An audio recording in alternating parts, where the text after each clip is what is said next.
I was born in a military family. My father was a high-ranking officer of the Soviet Army General Staff, inspector of land forces, stationed outside of USSR in every quote-unquote brotherly country or liberated country of the world. I graduated from Oriental Studies Institute, affiliated to Moscow State University, in 1963. I started working with Novosti Press Agency, the biggest propaganda and ideological subversion organization of USSR, which is directly under KGB. Ostensibly, it's a public news agency. Novosti in Russian language means news, but there are no news. It's mainly propaganda. My first job was a translator with Economical Aid Group in India. We were building refineries and other industrial projects in public sector, socialist sector of India. My last job was press officer of the Soviet Embassy in New Delhi. I defected in 1970, landed in Canada, worked for several years as a producer of Canadian Broadcasting Corporation, overseas service in Russian language, similar to Voice of America.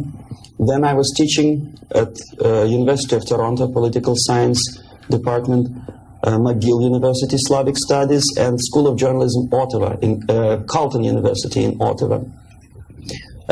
Last year, I joined a small Russian language publishing house here in Los Angeles, and now I'm a political analyst for weekly Panorama newspaper. Lumumba University language instruction was my so-called extracurricular activity, which is usually given to Soviet young communists as a non-paid job to prove loyalty to the party. I was instructing students from Asia, Latin America, and Africa before they entered an ideological indoctrination class. It was mainly Russian language instruction, after which the students usually joined 2-year or 3-year extensive course in Marxist-Leninist ideological indoctrination, plus their own subjects of their choice, medicine, physics, chemistry, whatever. If after 5 or 6 years studying, they are proven to be, well, flexible, loyal, cynical enough to follow the Soviet foreign policy, they are being transferred to a KGB school for a period of 2 years, after which they are being dispatched back to their native countries and become so-called sleepers. The word originated from sleeping. For several years, they sleep in their own countries doing nothing. Sometimes they're pursuing their own careers, become lawyers, doctors, teachers, taxi drivers, barbers, and they spring into action after many years of destabilization of their own countries as Soviet agents. Therefore, all of a sudden you discover well-established lawyers in a country like Nicaragua who are, for some strange reason, are bitterly against quote-unquote American imperialism and idealistically for Soviet Marxist-Leninist imperialism. I joined Novosti Press Agency before I graduated from the Oriental Studies Institute, where I studied Hindi and Urdu, 2 languages of Indian subcontinent. Urdu is the language of Pakistan and Hindi is the language of India. The journalistic part of my training was ordinary journalism, mass media, communication theories and studies. Together with that, we had a very extensive training in military, civil defense, intelligence, and ideological subversion. So even before I graduated, I started working with Novosti Press Agency, first as a translator, interpreter, and guide with foreign delegations who were invited to USSR and who were shown all the beauties of socialism and dispatched back to their countries to explain to their people how beautiful is socialism. My role was directly linked with KGB activities of brainwashing and psychological assessment of these guests. If they showed any sign of flexibility, which means they showed that they were recruitable, I passed them over to professional KGB recruiters, and from there on they were actively being involved in ideological subversion and propaganda, both in USSR and in their own countries.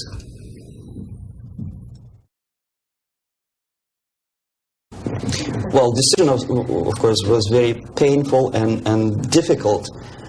But on the other hand, I didn't have any illusions or illusions about the Soviet system and communist or socialist system. It's the most rotten and unworking system in the world. Some people call it state capitalism, socialism, centralized planning, whatever. It doesn't really matter what kind of name you attach to the system. Basically, if you're a religious person, it's a devilish, satanistic system which appeals only to the most primitive, negative side of human nature. The basis of that system is denial of private property, human dignity, and personal responsibility, and of course any religious affiliation of a human being to God as a supreme being. My dissatisfaction, disillusionment, if you can call it, because I never was illusioned with the communism, started as early as from age 6, I guess.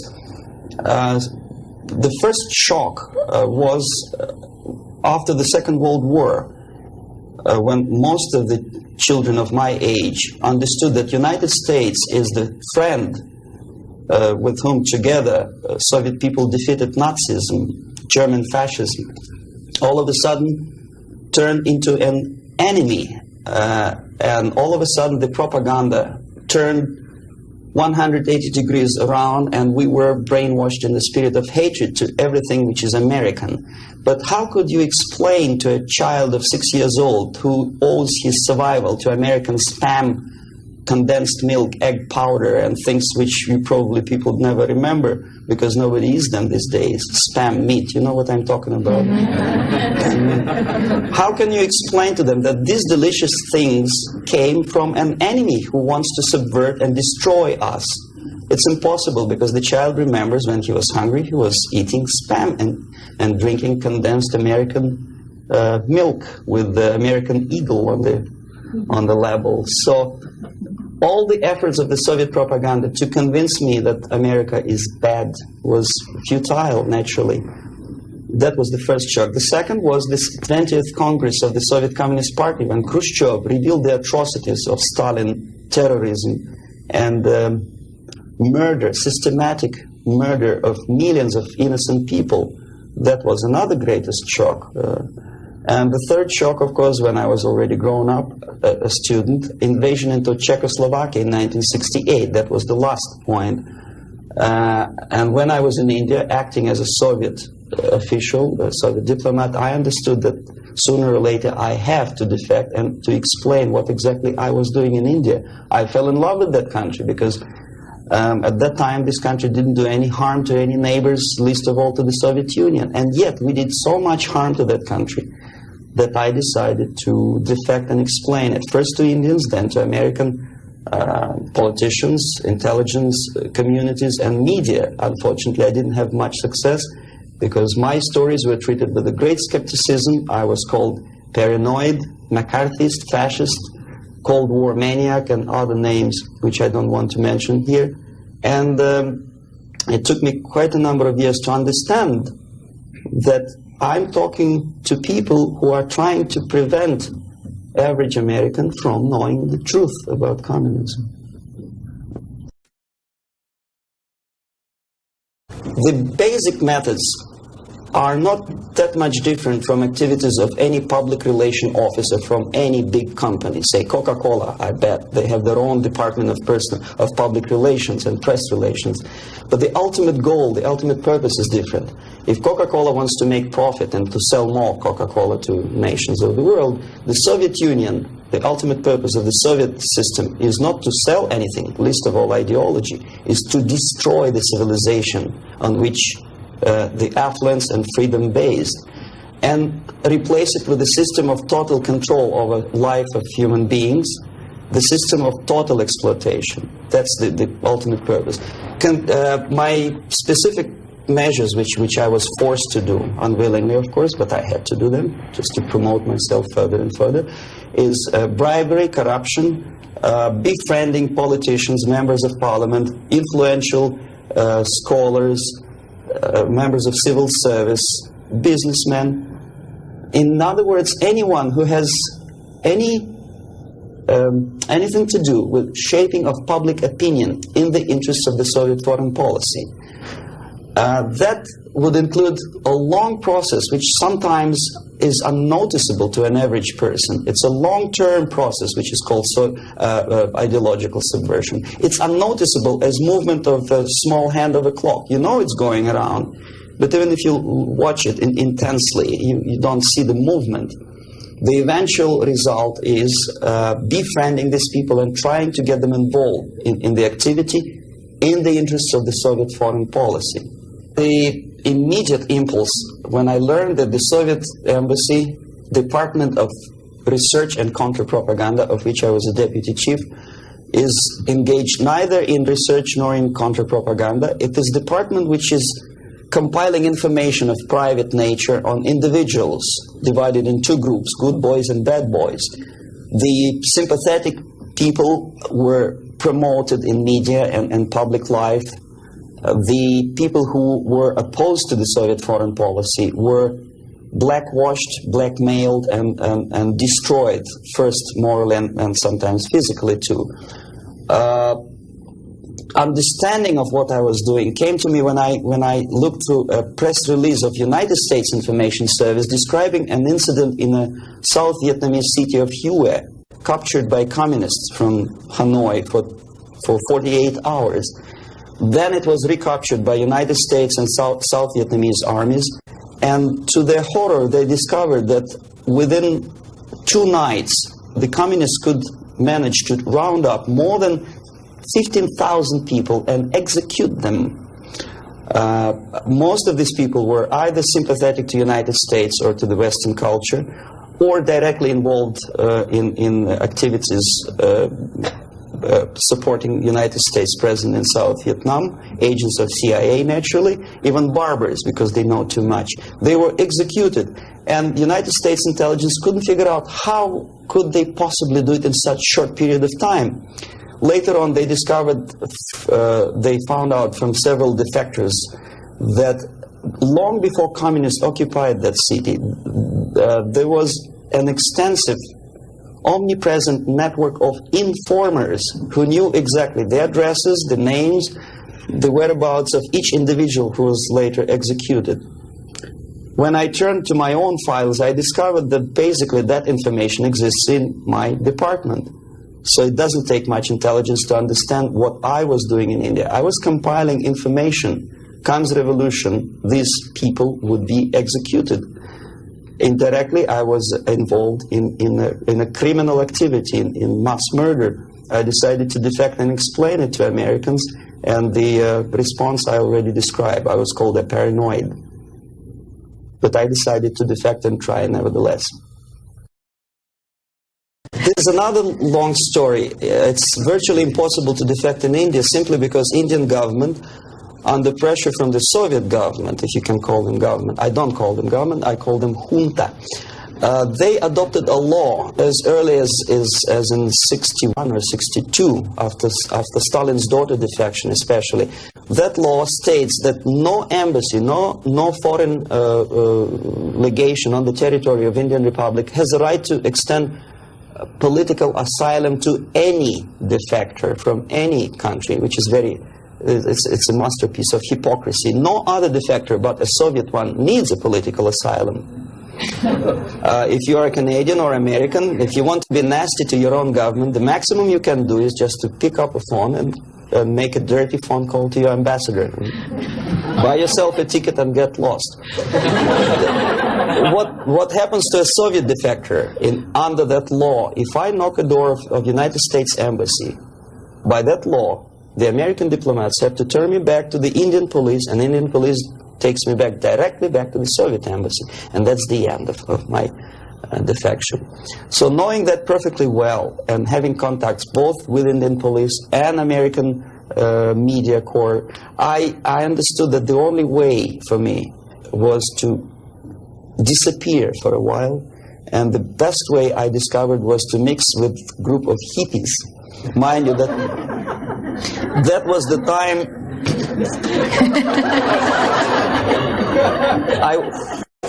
I was 13 years younger, so I looked slightly different, of course. I studied so-called counterculture in India. Sometimes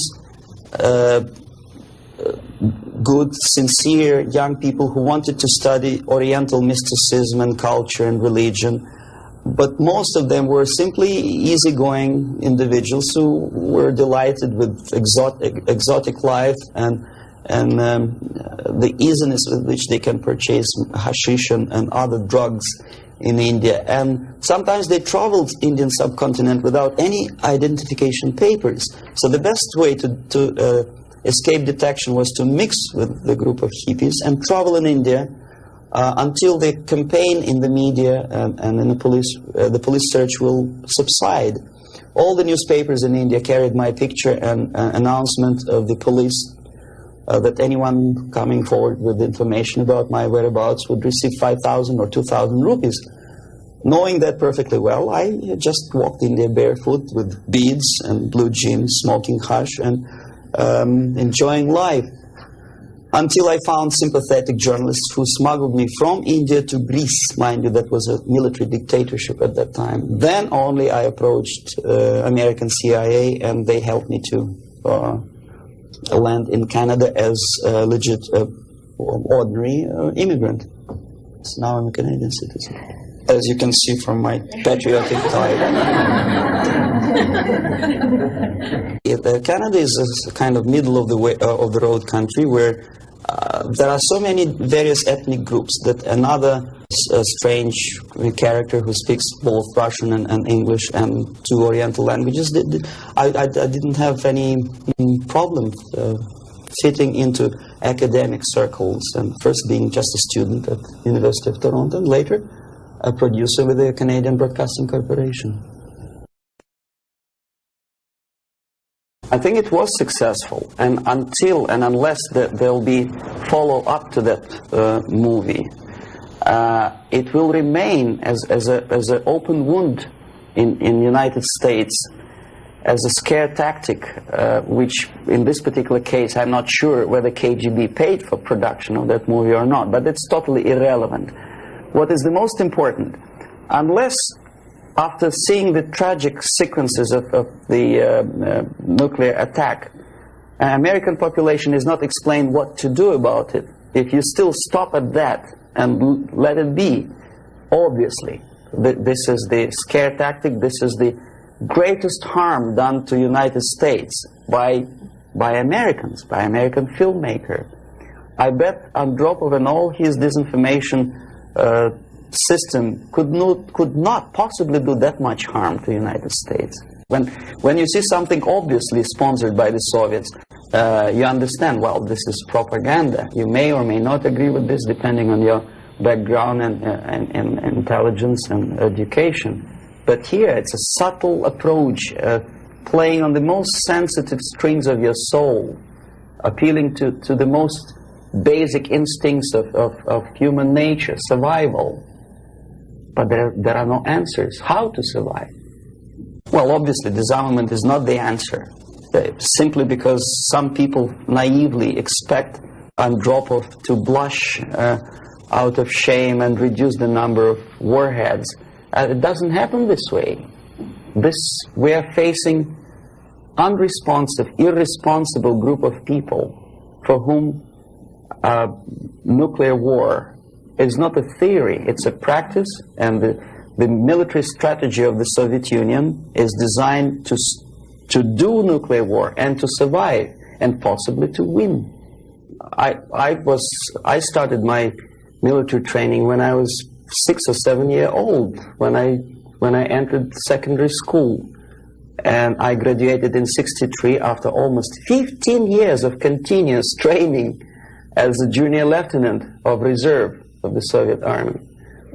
And psychologically, every Soviet citizen is well prepared for war, nuclear war. And technically, he is equipped with facilities and the knowledge how to use it in case of war or natural disaster. It doesn't matter. Survival tactics and survival methods are taught extensively in various manners. They are exposed to documentary movies about nuclear war. They know the technical data of radiation or contamination of air and land.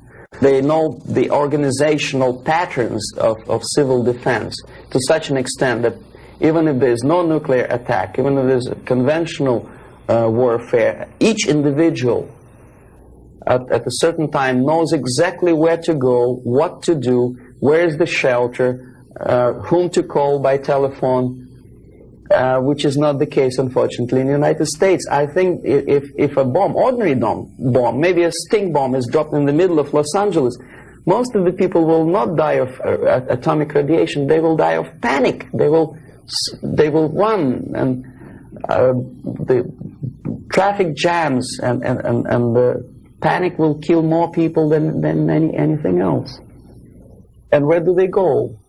Is there any literature about how to protect an individual? Is the medical first aid treatment? It's not taught to kids in the American colleges, unfortunately.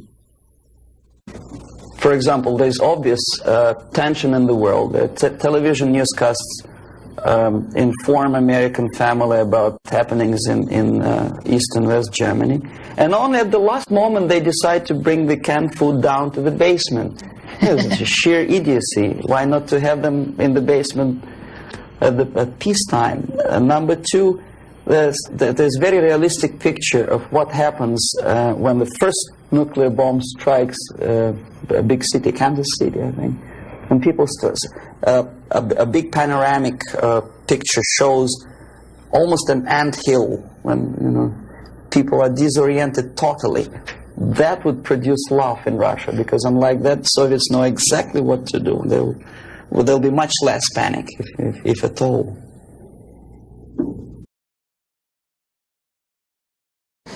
I know about infiltration of KGB into peace movement probably as much as an average American who reads newspapers systematically. But obviously I'm aware that the World Peace Council is a front organization of the KGB. Ramesh Chandra I know personally, both in India and USSR. I worked with delegations of various peaceniks who came to the World Congress of Peace Council in Moscow. I think it was in 1961 or 62. Yeah, it was before Cuban crisis. And at that time they struck me as people who are pathologically unable to see the truth, not to talk about the military aspects. When as a translator and guide, I used to take them to places in Moscow which are not supposed to be for foreigners' eyes. They didn't want to see it. They had their preconceived ideas. They were suffering from self-importance. They thought it's a great honor to sit in the Kremlin, in the Palace of Congresses, next to a debile from Kremlin, and talk about peace as if that person from Politburo means anything in peace movement. Self-delusion is the most predominant phenomenon among these people. Ramesh Chandra is a very shrewd politician who takes advantage of naive, misguided, idealistically minded, sometimes sincere people. But he is, my impression is that he's totally sold himself to the Soviets. He receives his payments or royalties or whatever you can call it in the form of prizes. Of course, it's very embarrassing if you approach a person of his caliber with money, with cash, and say, "Here, Comrade Ramesh Chandra, there's money for your propaganda in the interests of the Soviet Union." It's very unpolite. So instead, the Soviet Union creates artificial international bodies such as Jawaharlal Nehru Peace Committee, which consists of various progressive leaders, writers. Sometimes they're known figures and philosophers, educationalists. Sometimes they probably feel that if there's no other possibility to express the desire for peace, at least there is some legitimate overt activity where they can express themselves. That's okay. And they think they are too smart not to see that part of it is Soviet propaganda. They think, okay, we are smart. We are not going to allow them to use us for propaganda purposes. This is wishful thinking, because after 5 or 6 visits to USSR, everything is paid by the Soviet government. After spending several vacations on a Black Sea coast, in luxurious atmosphere with 2 or 3 nice girls, interpreters, lots of vodka and caviar, books published, vapid books which nobody reads in the United States, all of a sudden published in millions of copies in USSR in various languages.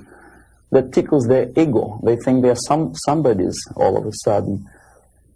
It's difficult to resist the temptation. Ramesh Chandra is exactly that type of personality. He was approached at a very early stage, and he didn't have willpower and moral principles to resist the temptation, to resist the approach. And by now he's just a pawn in the game, high-ranking pawn. And if he is dismissed or dies natural death, there will be another, the line of people who would like to take his place. Yes, KGB takes very active part in the peace movement. And if these people were sincere, as they say they are, they would start demonstrating in Kremlin, or I mean in Red Square, not in Washington, D.C., or in the Central Park in New York, or in Los Angeles. But they don't have courage, they don't have guts to go to Russia and protest against the nuclear armament of the Soviet Union. Therefore, I agree that they are misguided, but I think they are cowards. They are unprincipled, dishonest people. And there's no justification that they are misguided or poorly informed. It's their fault that they're poorly informed. There's enough information, there's enough possibility. In case of United States citizens, there's enough freedom to do what their consciousness should tell them to do. Go to Russia and protest against armament. It doesn't take much courage to take part in demonstration in Los Angeles. But if you're really genuinely concerned about peace, tell it to Brezhnev, tell it to Andropov, and we'll see how courageous and sincere you are. They don't do it. Well, the greatest strength, I think, is the basic principle of American democracy, common sense, and the value of the principles of private property and respect to human dignity and individual rights. The weakness is the permissiveness and lack of moral stamina, which, if you are a religious person, could be interpreted as probably alienation from religion, alienation from God. Thinking too much in materialistic terms, thinking in short span of time for pragmatic advantages, disregarding the perspective of civilization. Some philosopher, I forget his name, I was a bad student in Moscow, said that the level of civilization is in direct proportion to the time span that human being thinks in future, for future. The least civilized people live today, this minute. The more civilized nations think about tomorrow, 10 years from now, 100 years from now. Well, this is one of the definitions of... Unfortunately, Americans are made to think in shorter and shorter time span terms. This is the greatest weakness. So therefore, enjoy life and make love, not war. I think that willpower and revitalization of traditional moral values and principles is the most desirable thing now, today. The sooner the better. The things, the principles and values on which the affluence and success of American civilization depends and based upon should be immediately revitalized and brought back to school programs, to media and, let's face it, propaganda. I'm not afraid of this word, unlike the left liberal journalists who think, oh, well, it's propaganda. I don't see anything wrong in propagating the basic moral principles and values on which America is built. Willpower, faith, unshakable faith that this country, this civilization is right and the enemy is wrong. No amount or no number of nuclear warheads and no size of the army will help United States to survive, whether there's nuclear war or conventional warfare. Vietnam proved very clearly that with all the technology, with all the supersonic bombers and napalm and whatnot, electronic gadgets and cold beer and Coca-Cola, you cannot defeat an enemy unless you are fighting and have faith in the righteousness of your fight. So that's the most urgent thing, I think. Wake up and convince yourself that you are on the right side. There should not be no neutralism or objectivity. Or objectivity is good when you are discussing philosophical concepts. In today's world, if you are neutral, you are already an enemy of your own country. You have to actively take part of your country, your side. One of the reasons of my defection is that I took side. I was decided to take part, to take choice, to make my own personal choice. For some strange reason today it's very fashionable, it's considered to be an intellectual chic, not to take sides. Academic media, academic circles, Hollywood stars, politicians, they think it's very fashionable, it's intellectual to be non-allied, non-committed, neutral. It's not intellectual, it's suicidal.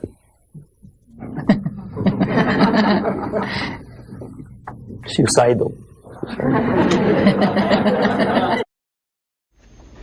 Okay, I'll start with a short explanation. I'm going to show you some slides now. The things that you're going to see, there's nothing new actually. They're reproductions from various media organs in the United States, USSR. Probably you see these pictures 100 times a day. I'm going to give you a different viewpoint on the same things, same facts that you see, and probably don't take much trouble to understand and think what you are seeing. I don't know if you heard my introduction. I'm an ideological subverter, yes, from Russia. Okay. Okay, the idea of showing the slides to you is just to provoke questions in your mind, and later on, if you still have patience with me, I will explain how exactly the system of ideological indoctrination and subversion works. Well, we know that we are living in a time of peace, and we know that recent walkout from the Geneva talks by the Soviets is centered around the nuclear arms and rockets. We don't see much about the Soviet preparedness, a Soviet viewpoint on the military strategy. Well, this is a selection of pictures, only pictures. Confucius said that one picture tells more than 1,000 words. These pictures are from everyday newspapers in USSR. This is what the Soviet citizen looks upon every day. Basically, this is a militaristic spirit, pictures of foreign delegates observing the rockets passing the Red Square. The idea of invasion, unlike in the United States, is not being criticized by the Soviet media at all. On the contrary, it's being forcefully encouraged from the age of, say, 5 or 6 year old. Every Soviet student or schoolboy has to go through military training. This is a picture from a special military school where young kids, well, maybe 4 or 5 years old, are being trained to be future officers of the Soviet army. That's what they do when they grow up. These are the Soviet sailors, Navy officers in a foreign country. We criticize a lot American presence in foreign countries, but we never criticize and we never pay too much attention about these planes landing with ammunition and firearms in, say, countries like Ethiopia. These are the pictures in Time magazine which probably you've seen and then forgotten about it. These are the Soviet tanks on foreign territory. Are there any protest demonstrations in Los Angeles or New York City? No. These are the Soviet military advisors. Nobody tells them, Russians, go home. How it starts? The media obviously plays a great role. This is a political cartoon from a Western newspaper. You see, it was published sometimes after the Second World War. These 4 columns of peace, pay attention to whom they are being erected. Roosevelt on the left, Churchill on the right, and Stalin in the middle. A peacemaker, Stalin. Okay, this is another thing. Chicago Tribune, January 1945. Destiny's Child. New year, 45, is born. Look who is looking with love and affection. Churchill, Roosevelt, Chiang Kai-shek, and Stalin. And this is how the Soviet media describes Churchill as a warmonger. Искусство, Moscow, 1951. This is how the Soviet media presents American militarism linked with Nazism. This is how the Soviet media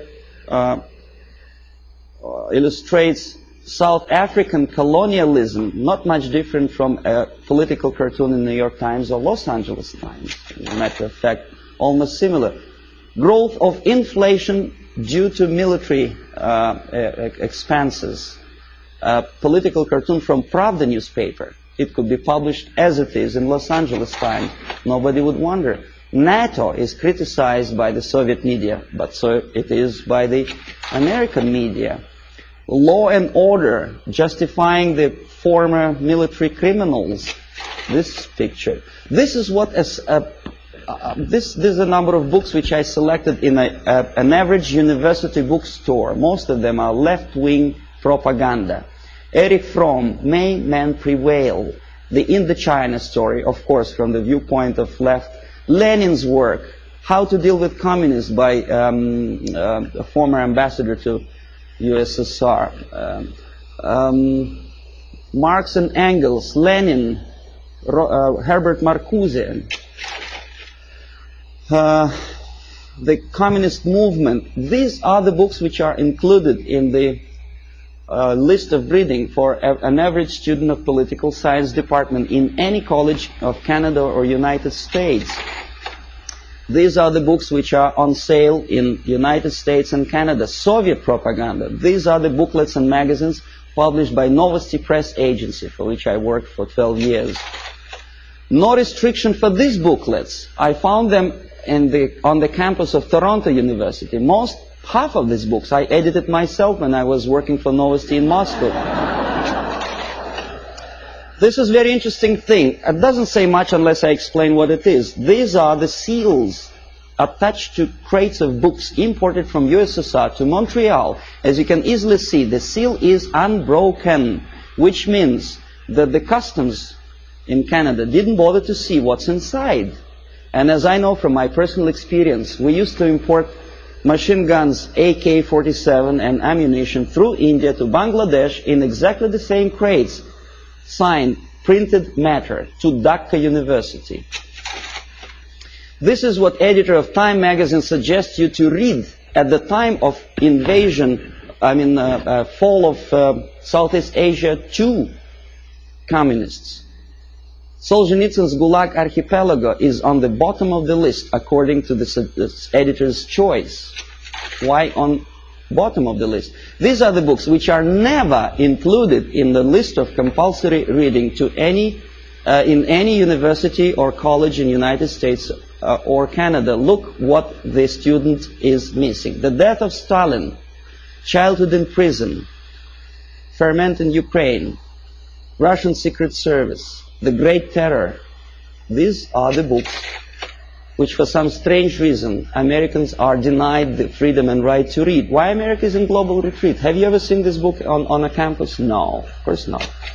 I know that. Anthony Sutton, National Suicide. Have you ever had a chance to read that book?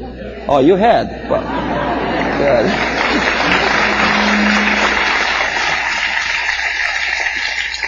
This is another very interesting thing. A description how drugs penetrate into Western society originated in communist world. For some strange reason, that textbook is never included in the list of compulsory reading for students of political science or international affairs. This is the book written by a former member of Communist Party in Czechoslovakia, explaining the tactics of subversion. For some strange reason, it was not published in the United States or Canada. The author had to pay for the publication himself after defecting to the West. This is another interesting example. Exoneration and Ultimatum, written by Richard Romer, a science fiction novel about invasion of the United States into Canada to expropriate the oil and natural gas resources in that neighboring friendly nation. Why it took invasion, I don't understand. 51% or more of the companies are already belong to the United States in Canada, as probably you know already.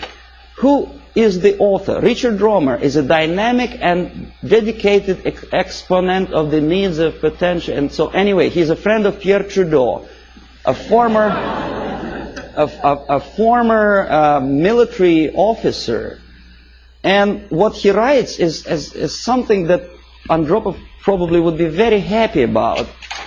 He describes a situation when the only thing that saves Canada from United States military occupation is a call from Andropov to the President of the United States, threatening him with the reply or the military answer to an invasion of Canada by United States.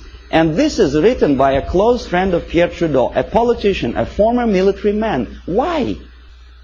Is he a paranoid or am I a paranoid? These are the three books published almost simultaneously, sometimes in the middle of 70s. CIA and the Cult of Intelligence. CIA Diary by Philip Age and the KGB by John Barron. I tried to buy the KGB, but it was not in the bookstores of Canada or United States. The previous two books on the left were. This is the author of the most anti-American book, The Defector to the Communist Side, Philip Age. He is alive. Nobody is threatening his life. Nobody is poisoning him with the poisoned umbrella. This is, you know who?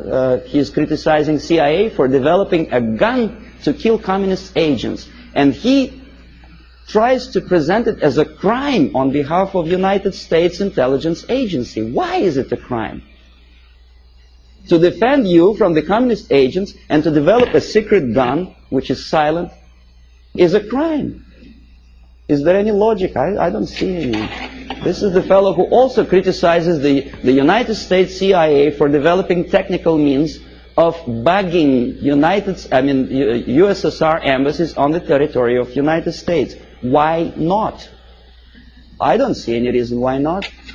But Mondale obviously does. He knows better. These are the authors who published lists of American agents stationed all over the world. They are alive. They actually made quite a lot of money on that publication. And this is the victim. The chief of CIA in Greece was killed when the book of the previous two Americans was published. This fellow is dead. The other two are not. Siberia in 1971 was visited by a group of politicians from Canada. And this is the report about that visit. This is the group. We're shaking hands with the Soviet ambassador. This is a Soviet technical miracle. A pipeline on thermofrost or something. In other words, what Canadians were doing in early 60s is presented to Canadian public as an achievement, a great technological achievement in USSR. This is the route of their travel in Siberia. The Canadians covered that much of distance. Please remember that map. I will come back to that question. This is a book published by a Canadian author, Farley Mowat. By the way, Never Cry Wolf, a movie which is made on the basis of Farley-Mowatt's book. He's a nice fellow, drinks a lot of vodka. He was a guest of Novosti Press Agency, which I was working for.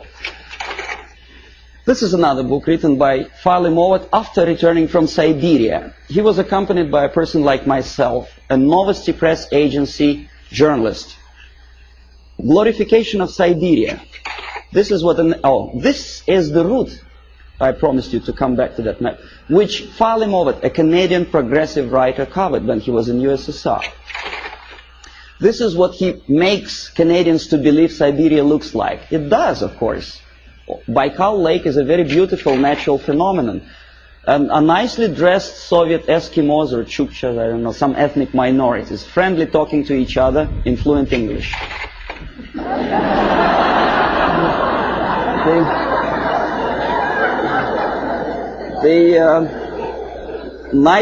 Nice motel somewhere in the middle of Siberia.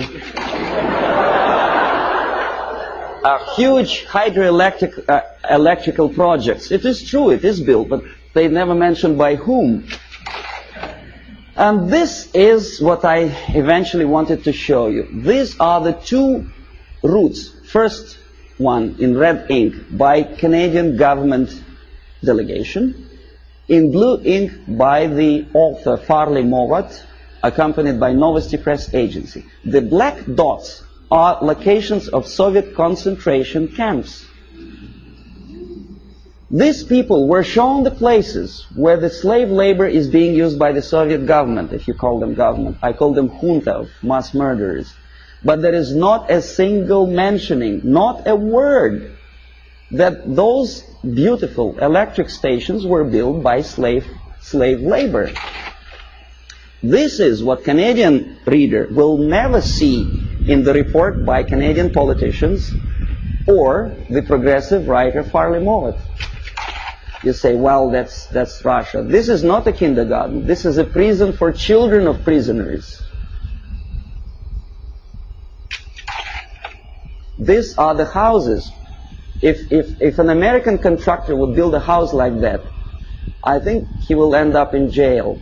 But this is what is being shown to some naive foreigners as achievements of Soviet technology. Naturally, if you follow the editor's choice and advice, you will never understand that the description, the most detailed description of Soviet concentration camp system is put on the bottom of the list. You say, well, maybe in USSR, the concentration camp is nothing surprising. Well, this is a concentration camp in Southeast Asia. In Cambodia. Same thing. Slave labor. This is what happens to slave laborers when they don't obey the orders. They are being executed, not by firing squad, because bullets are too expensive, by shovels, crushing skulls. This is the victory of communism for you. This is what happens to their children. And this is the originator of this slaughterhouse, Cambodian Premier Pol Pot, during interview with Time magazine. Very nice, plump, fatherly image. You are made to believe that Holocaust happened during the Second World War is something that may happen again. It may. But the originator of it may not necessarily be the Nazis. We don't have any Nazi submarines roaming around the shores of the United States and Canada. We have liberation forces. That's what Holocaust. This is happening right now after the so-called National Liberation Movement. This is a still from a movie, Holocaust, a television production. The Nazis are shooting the prisoners, the Jews. We are made to, well, it's horrible, of course, there's no denial. It happened many years ago, and the tactic which I will explain you later, if you have patience with me, is sidetracking your opinion from present danger to the past. From this. This is present time. This is past time. This is happening right now in Asia, Africa, and Latin America. Is there any movie about Holocaust which happens now? No. This is what happens in, well, it did happen in Rhodesia before it becomes Zimbabwe. It's a black girl, by the way, not a white one. This is the result of the socialist movement. These people were killed by those who are now in power in Zimbabwe. And we call them reverend bishops or whatever. This is the supply of Soviet arms to Rhodesia before it turned into Zimbabwe. And this is a very interesting picture. A poor South African is showing his internal passport, saying that there's no freedom and he has to live wherever he is assigned to live by the police. For some strange reason, not a single media outlet in the United States makes a comparison, because in Russia every citizen has a passport like that. And the Asian ethnics in USSR do not have the right to live in those areas which are designed for the whites, and the other way around. But we are getting emotional about this passport. Why not about Soviet passport? The answer is flowing in the wind, how they sing in the wind. Okay, the feeling of guilt. Open any magazine. There are lots of pictures like that. Hungry people asking for your dollar. Donation. Think about it. Emma De Leon has no one else to turn to except you. See how many pictures? I collected them within 1 week. And who helps them? Rock stars. Through United Nations, UNICEF. And how they use this money? They buy arms. Have you noticed that countries like Philippines never ask for donations? Why? Because they have free market system. Oh yes, they have military dictatorship, oppression of civil rights. But for some strange reason, only those countries which are already liberated by Marxists are asking for your donations. Why? And when they get these donations, will you be my friend? This is what Time magazine wants you to think. If not, the implication is this is what's going to happen. Kolwezi, when white miners stationed in this small country, African country, were murdered by so-called National Liberation Movement. This is the result. Raped and murdered after your donations. And who is supporting these movements? Of course, United Nations.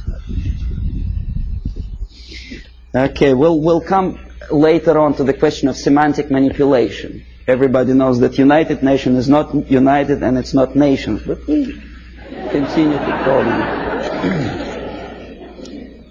I don't know how many people notice the striking similarity between the emblem of United Nations and emblem of the USSR. You think it's coincidence? The symbolism is obvious, unless you are blind, of course. And the creator of the United Nations Charter is an American, Alger Hiss, standing next to Comrade Molotov, sitting there on the left. We know he was a Soviet spy, but he is at large now. Alger Hiss, he's a lawyer, a respected citizen of the United States, a former Soviet spy. Well, you know, this guy is Daniel Ellsberg. He published secret papers of Pentagon. Why not of Soviet military-industrial complex? He's a respected citizen of the United States. Dr. Spock, Agony of Vietnam. I forget what's his name. Oh, yeah. How many men has to die before they understand I don't remember the lyrics of the song, but it was a very impressive song. When I was a Soviet student, I almost cried when I listened to that. And I thought, my God, what a nice fella. John Baez, very nice couple of kids. Jane Fonda, she was crying on location in Vietnam, beautifully filmed by American Hollywood filmmakers. What is she doing now? Did she ever defend both people? Did she say a word in defense of Vietnamese? or say about horrors of coming out of this. No, she's busy preaching the health or whatever. And also, she takes part in demonstration against South African racism.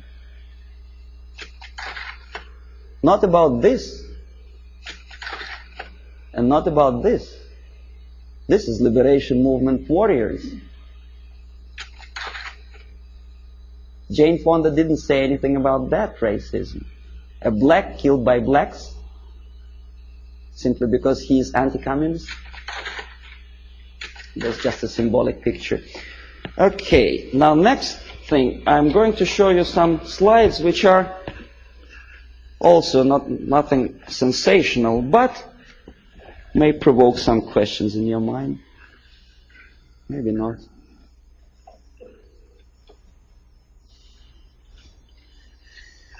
Okay. The more questions you have, the better, because we'll come to systematic explanation of the phenomenon later. Now I want you just to get excited. Hollywood actress talking to Fidel Castro. Nothing wrong, of course. Depends what is the message or what's the subject of talking. I bet you never heard about this fella. He's an American singer, Dean Reed. He's singing in Moscow for some strange reason. And you know what he's singing about? Oppression, civil rights in USA, and about poor Americans who cannot survive. Well, I don't want to be too critical of Pope, of Catholic Church, but some statements which he made at the earlier years of his becoming a pontiff of Catholic Church, strikingly unpleasant to me. Communism and church can coexist. Can they? Well, you should ask Russian Orthodox priests who were literally exterminated by the Soviet communists. Communism and church can coexist. I don't think so. Catholic Times. I collected this newspaper in a Catholic church, which I attend, although I'm Orthodox Christian, as Russians, most of them are. But I do come to Catholic church because my wife is a Catholic, so I don't see much difference, because God, I suppose, is one, so Jesus Christ is also the same, which church, whichever you go. But Christians and socialism is something that doesn't really appeal to me. I don't know, how about you? Social justice central to gospel, is it? I never heard about it. Join with Marxists? It's from the same newspaper.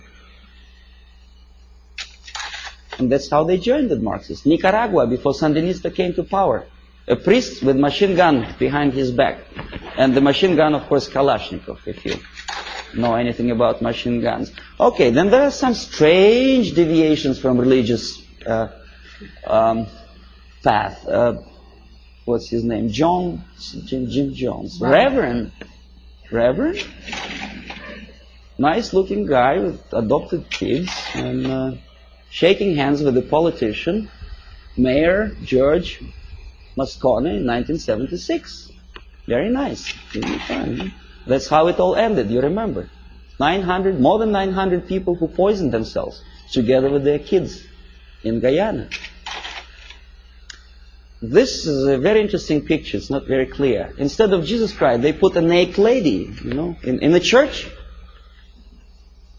Strange, huh? Of course it's strange. Crucifix of a woman for Palm Sunday. Boy, Jesus Christ would turn in his grave if he were in grave.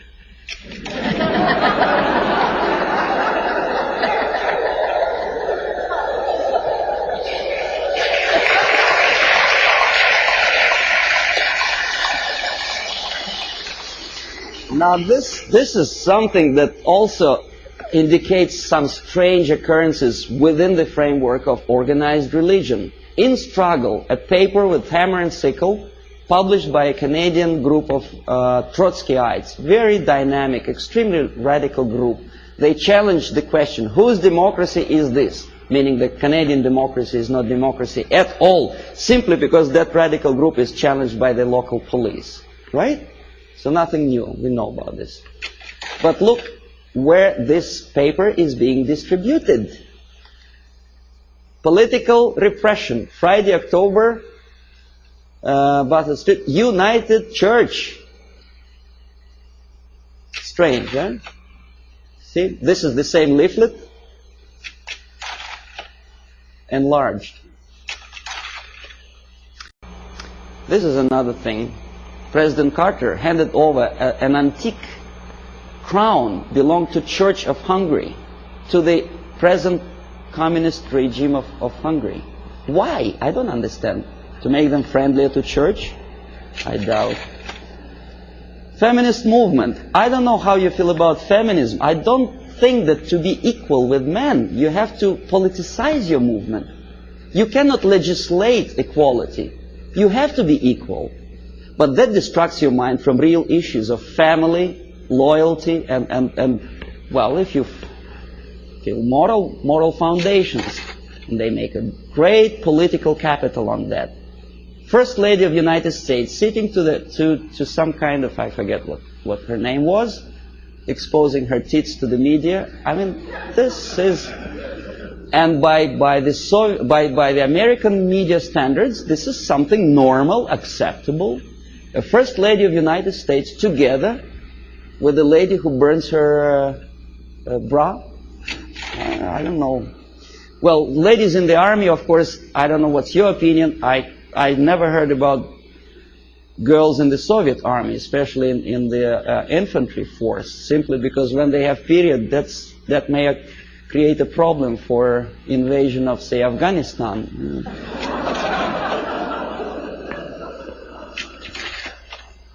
Again, the homosexualism. To be honest, me personally, I don't like the idea of homosexuality. I think it's unhygienic. But homosexuality in the army, making heroes of them, gays on the march. Why? Why to have copulation in a natural manner deserves a public opinion, attention, and a political force? Why to politicize something which doesn't belong to politics at all? In the Soviet Union, we have a joke: don't mix politics and prostitution; they are already mixed. We know perfectly well this. The medical science proved that homosexuality leads to distortion in human psychology. This fellow killed 15 kids after molesting them sexually.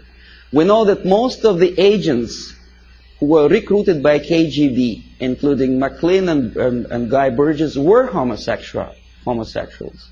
But we are reading in the media that this is something acceptable. More than that, we are made to believe that these people deserve equal rights and respect. Well, that again is a debatable question, whether to like or not to like certain type of music. Me personally, I don't. These two nice ladies, one is younger, the other is a little bit older, both of them wanted, for some strange reason, to shoot President of the United States, defending the environment of the United States, the green trees and vegetation. Why it takes that of United States President to defend the environment, I don't understand. If you do, please explain. Then, of course, glorifying all kind of national liberation leaders, we naturally provoke our own kids to go into some strange liberation movement. You know who I'm talking about. This is the girl who was abducted by terrorists, and then she became terrorist herself, a daughter of a wealthy publisher. Naturally, there are thousands, millions of kids who loved, adored her courage. This is Comrade Carlos. You know who he was? He was trained and educated in Lumumba University, where I was teaching Russian language to the likes of him. That's the result of the activity when they come back home. Aldo Moro was killed by Red Army terrorists who wanted to liberate Italians from something. I don't know from whom. These are the the persons who were part of Baader-Meinhof gang. And this is a person who also liberates someone from someone. I don't exactly know, obviously, Indians from whites in the United States. But pay attention what he holds in his hand. It's Kalashnikov, AK-47. I know it by heart. I can put it apart with my eyes closed. War on terrorism. Does it exist? Apart from verbal war. This is what I have collected on a campus in Canada. Carleton University, Ottawa. Left-wing tabloids. That's how they instill in the minds of people, young people, that to fight is the only way, the violence, death is the only way to achieve rights of Palestinian people, other people, Quebec separatists, and jobs and peace. Obviously, you cannot get job if you spend all your time walking up and down streets with posters like that. You have to go to a place where the jobs are. And of course, to find a job, the most unsuccessful way to find a job is to read papers like that. Don't feel like working. This is something another. This is a Playboy magazine. Probably you heard the story about Larry Flint, how successful is he to attract attention of media and public opinion by doing crazy things, getting involved in court case of the car manufacturer. Why he wants to do it, I don't know, but what he does attracts some strange mass attention. Playboy magazine makes jokes about Russian sex.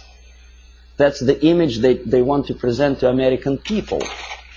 But they don't explain to American people that the process of demoralization is not a question of joke. This is Portugal after socialists came to power. On your left is a prostitute who was imported from East Germany to Lisbon. A communist prostitute in a country which is just had its successful socialist revolution. Very interesting. What for? To make money? No, I'll tell you later. On the right, pornographic literature in a country with strong Catholic moral principles. Well, I don't know how many people of you like to drink alcohol. I did. But I noticed that some ads in magazines have some strange desire to joke about alcohol. And the jokes are closely related to justification of Soviet, Russian presence. A prominent Russian joined the Secret Service. Something to joke about while you drink vodka. I don't see any humor in that. Do you? I don't know. Okay, this is a number of advertising of alcohol for which Canadians get into hot water. Comes the revolution, anyone can drink McGuinness vodka. Alberta vodka is superimposed on the picture of cruiser battleship Aurora. I don't know how many of you know that this is a historical relic in USSR. The revolution, communist Bolshevik revolution started with the cannon fired from that battleship. And obviously Soviet embassy was insulted, so they sent a protest note to Pierre Trudeau. And the picture was removed from the magazine. When I was teaching at Carleton University in Ottawa, my superiors forced me to do an IQ test with two groups of my students. The idea was to answer about 100 questions, to give answer, yes, no, or undecided. The more undecided or negative answers you give, the more, according to the compilers of this test, you are adaptable and useful to society. The more positive answers you give, the more questionable is your adaptability and usefulness for your country. This is explanation how to score, how to count the scores. And now see the questions. Telling dirty joke is bad. A good soldier is a patriot. Yes, no, or undecided. Think about it. Every communist should be run out of the country. Yes, no, or undecided. The Bible is the greatest source of truth. Right? God is everywhere. A person who kills another person is a murderer. Yes, no, or undecided.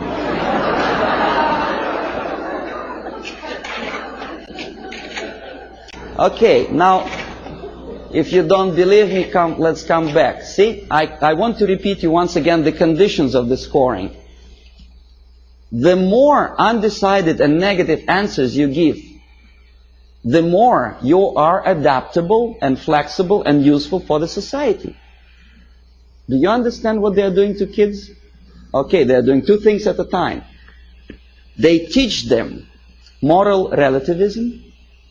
They teach them how to lie to get a greater score.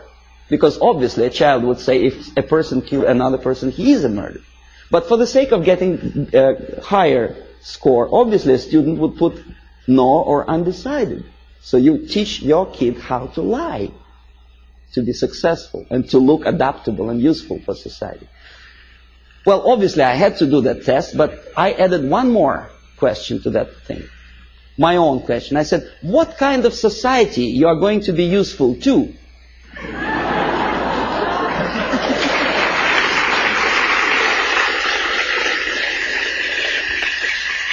And most of my students give me an excellent answer. They say, a society where there is no moral principle, no respect to God, love, family, and working ethics. Very simple. They are not that stupid. Here we are, Comrade Brezhnev. Now, this is the picture from a Soviet magazine. Obviously, Soviet media tries to project their leaders in the most respectful way. Very impressive, very fatherly, very serious person. There is nothing surprising. What else is new? Of course. But this is Time magazine, an American magazine. The caption is not quite clear, but it says basically that Comrade Brezhnev doesn't give interview to Time magazine. The message is clear. He's a positive, caretaking person. He's too busy to take care of the world problems and economical problems in Russia. It's a very humorous caption. But nevertheless, the impact, if you are not quite concerned about politics, what is your impression about this nice gentleman? Nice, smiling, tired, well. And this is how media presents your leaders.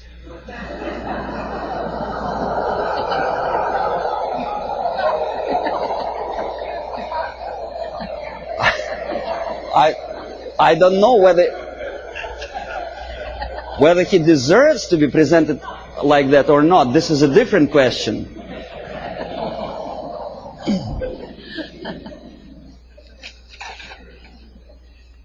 This is Prime Minister of Great Britain about 10 years ago, together with Beatles. You may or may not like Beatles. Me personally, I don't like them.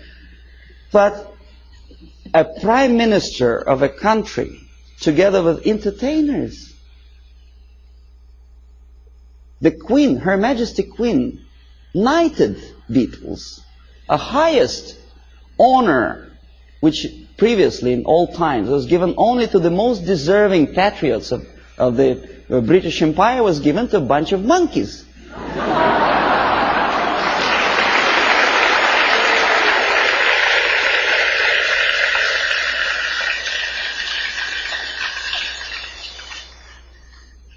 Valéry Giscard d'Estaing is playing football. He's our guy. He plays piano. No, never mind what he does for politics or world problems. He's nice, charming personality. Helmut Schmidt is taking part in a circus performance. Nice, charismatic leader. Never mind what his policies are. He's popular. He's in the section of people of Time magazine. First Lady of United States together with the pop singer, folk song singer. Well, so what? You know, we had a saying in Russia that in old times, clowns were entertaining the royalty.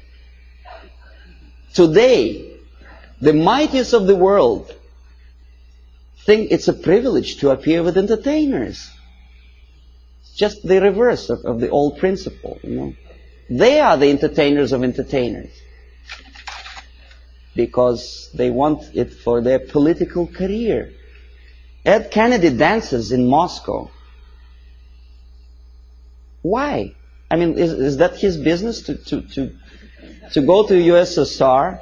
Why doesn't he occupy himself with something more relevant to the urging problems of the world? He thinks he is going to be popular. In America, maybe, but in Russia, they look at him as a schmuck out of his mind.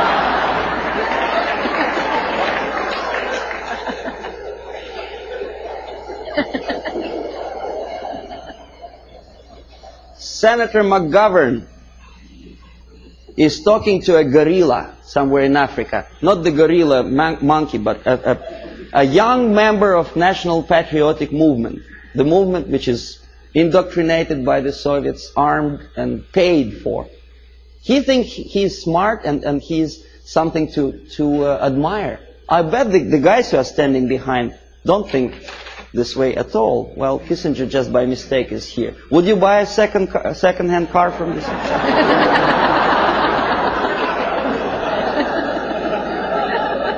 Pierre Trudeau, Prime Minister of one of the most developed industrial nations, independent nation in the world, is befriended by Fidel Castro. If you remember, Canada never stopped trade relations with Cuba, despite the urge from the United States government's administrations not to sell Cuba strategic technology and materials. No, he wouldn't listen to the United States. He smiles at Fidel Castro. Meanwhile, his wife, estranged wife, Margaret Trudeau, is talking to rock star. I forget his name. That's it. That's him, right? And he is posing for pictures like that. That's the Prime Minister's wife?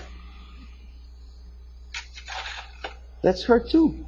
In French Riviera, with some Hollywood actor. Why?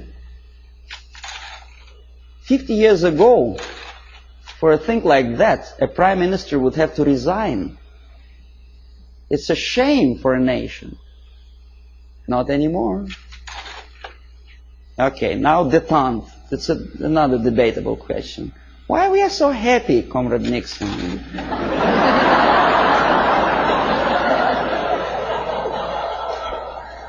What is so funny? I would like to ask. Yeah, smile again. Why? He's standing next to a mass murderer and he's smiling. Why? Pierre Trudeau also attentively listens to Comrade Brezhnev's, I don't know what. West German Chancellor is helping Comrade Brezhnev to stand up because the senile leader of Russia is unable to stand up without Western aid.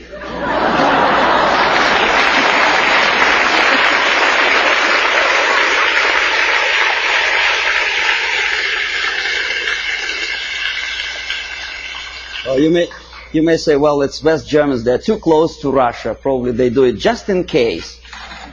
Okay, here's the same thing. Carter is helping. The president of the mightiest power in the world, United States, is helping Comrade Brezhnev. You remember the incident when Brezhnev almost stumbled down the staircase somewhere in Vienna, of course. And thanks to Carter, he didn't fall. Andrew Young is talking to a dictator in Africa. Again, McGovern, I think, is talking to Agostino Neto, a Soviet puppet in Luanda. Why? Is it that necessary to be friendly, to smile at each other? Now we're coming to space, from Earth to space. Clouds over the space program. Why clouds? Mind you, this is after 3 or 4 successful landing on Moon. Why clouds? Okay, here's 2 pictures. Left, Soviet cosmonaut walking into Kremlin Hall for a ceremonious reception. On the right, 2 American cosmonauts casually watching TV.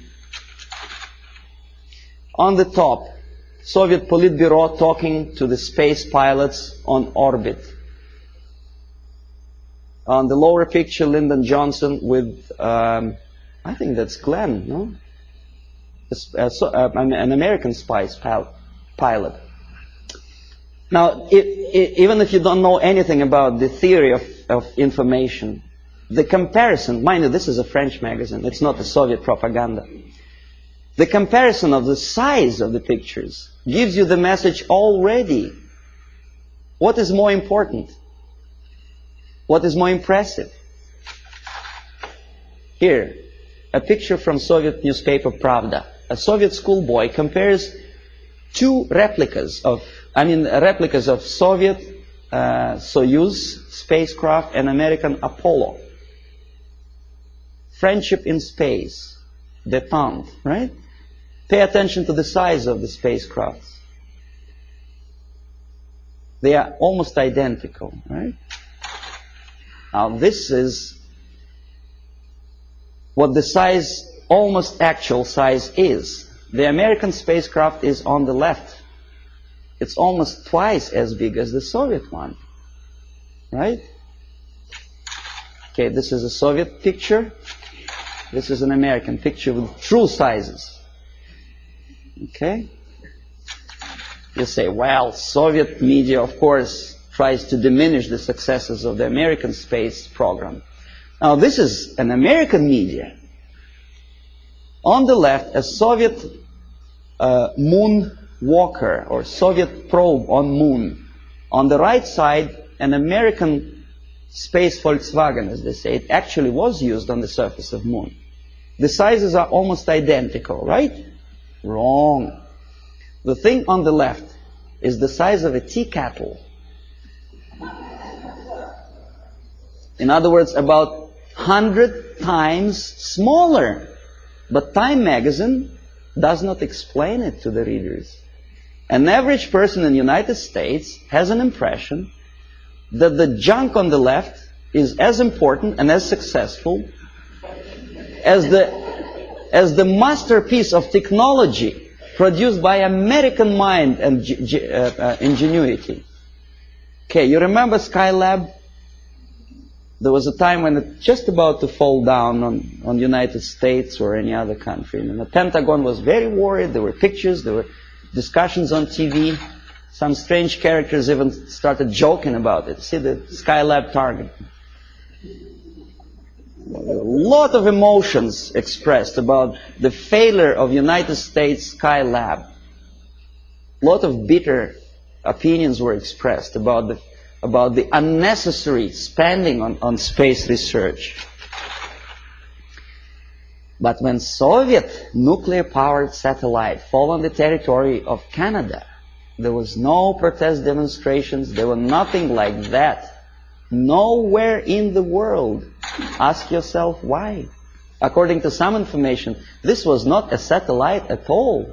It was a flying atomic bomb.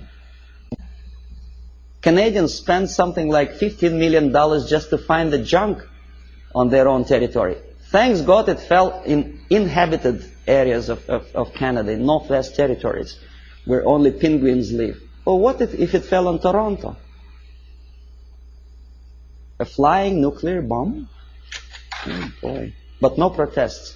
Here, Soviet ambassador Anatoly Dobrinin happily looking at the linking of American and Soviet spacecraft. In where? In American Grounds Control Center. This is a picture from Time magazine. This is also a picture from Time magazine. Soviet citizens are watching the same moment, linking of spacecraft. Think about it. Compare. Here, happiness. On the right, American representative of the NASA and Dobrinin, very happy. That's how ordinary Soviet citizens think about the farce in space. They understand perfectly well that linking spacecraft in space is just a fake. It doesn't mean anything. Look at their faces. They are sad. A dream was realized. Was it worth the price? pessimistic question, right? After all the successes of American space program, the media tries to instill in your mind a doubt, pessimism. Why? Oh, this is a frog. I don't know how much you know about frogs. I'll tell you that a frog can see a mosquito only if it moves across the area of its vision. If a mosquito quietly sits on a grass blade, the frog doesn't notice it. That's the attitude of American media. They do not notice problem unless it moves, and moves close to Hilton where they station.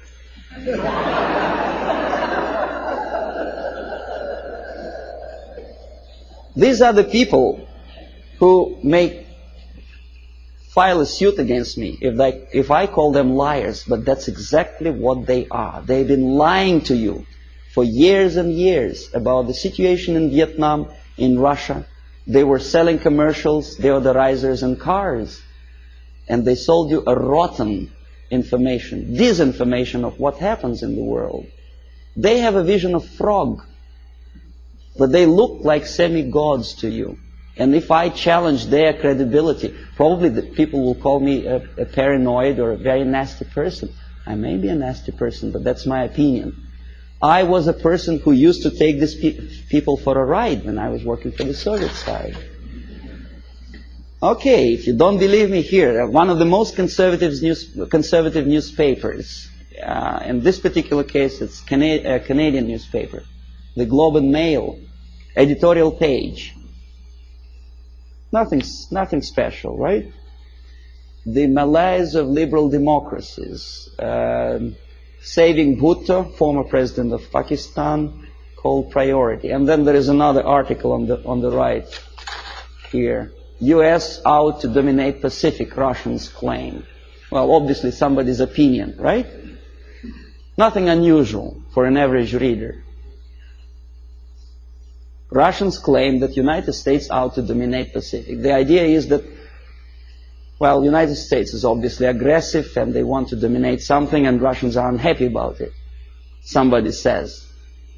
You read an article and probably you may agree or disagree, but you have a feeling, the message of urgency. The nasty Americans again out to dominate Pacific. Now look who is the author.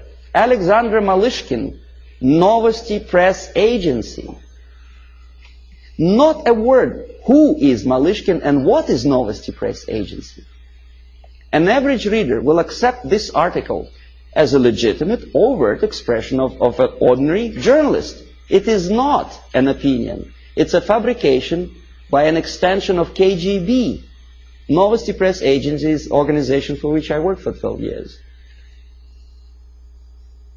This is highest example of dishonesty and disinformation. Just one line more would explain to an average reader what is that he is reading.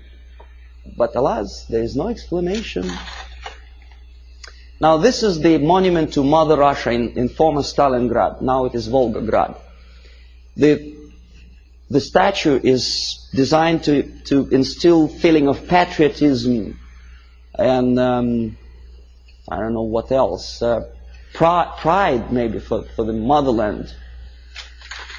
These are the pictures of construction, high-rise apartments in Moscow, glorious achievement of Soviet technology, caviar as an average staple food of Russians. These are the minks and furs that Soviet citizens wear. You know, that's how they look when they relax. Fat, nice ladies, you know. You think it's Soviet propaganda? No, comrades. This is also some fashions, latest fashions from Russia, right from Kremlin, for an average Soviet housewife.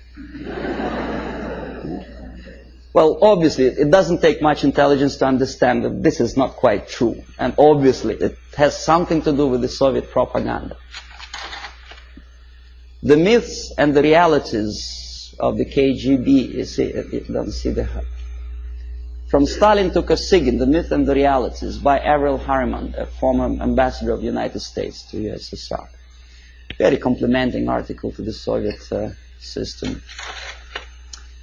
And this is where it comes from. You thought it was from a Soviet magazine, right? No, it's from Look magazine. An American magazine which published that crap. If you don't believe me, I'll tell you that I was a person who accompanied a group of journalists from Look magazine when they came to Moscow on invitation from Novosti Press Agency. I made them to publish that thing, for which I was awarded, I received the bonus, a free ticket to Italy for a week.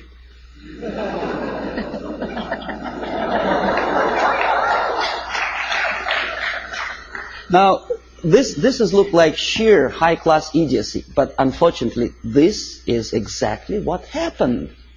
It didn't took me much effort to convince the Americans, to tell the American journalists from Look magazine, to bring back this magazine, to dedicate the whole issue to the glorious anniversary of Soviet Revolution.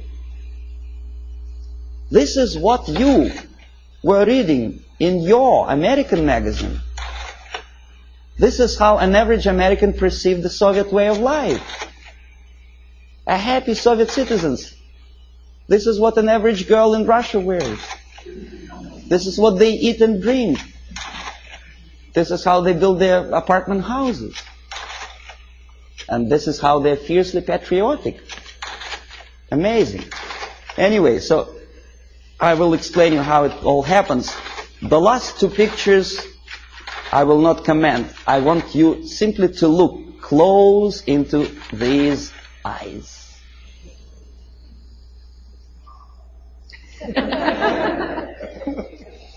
This is the person who wants to liberate you. Wanted, at least. Not anymore. He is dead. But there are many other people with the same type of eyes.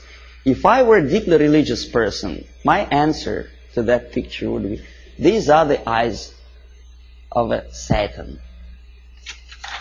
He is. Nice fellow, right? United Nations celebrated back in 1969, I think, the 100th anniversary of his birthday. The greatest leader of mankind. God forbid us to have leaders like that. Well, that's all. So that.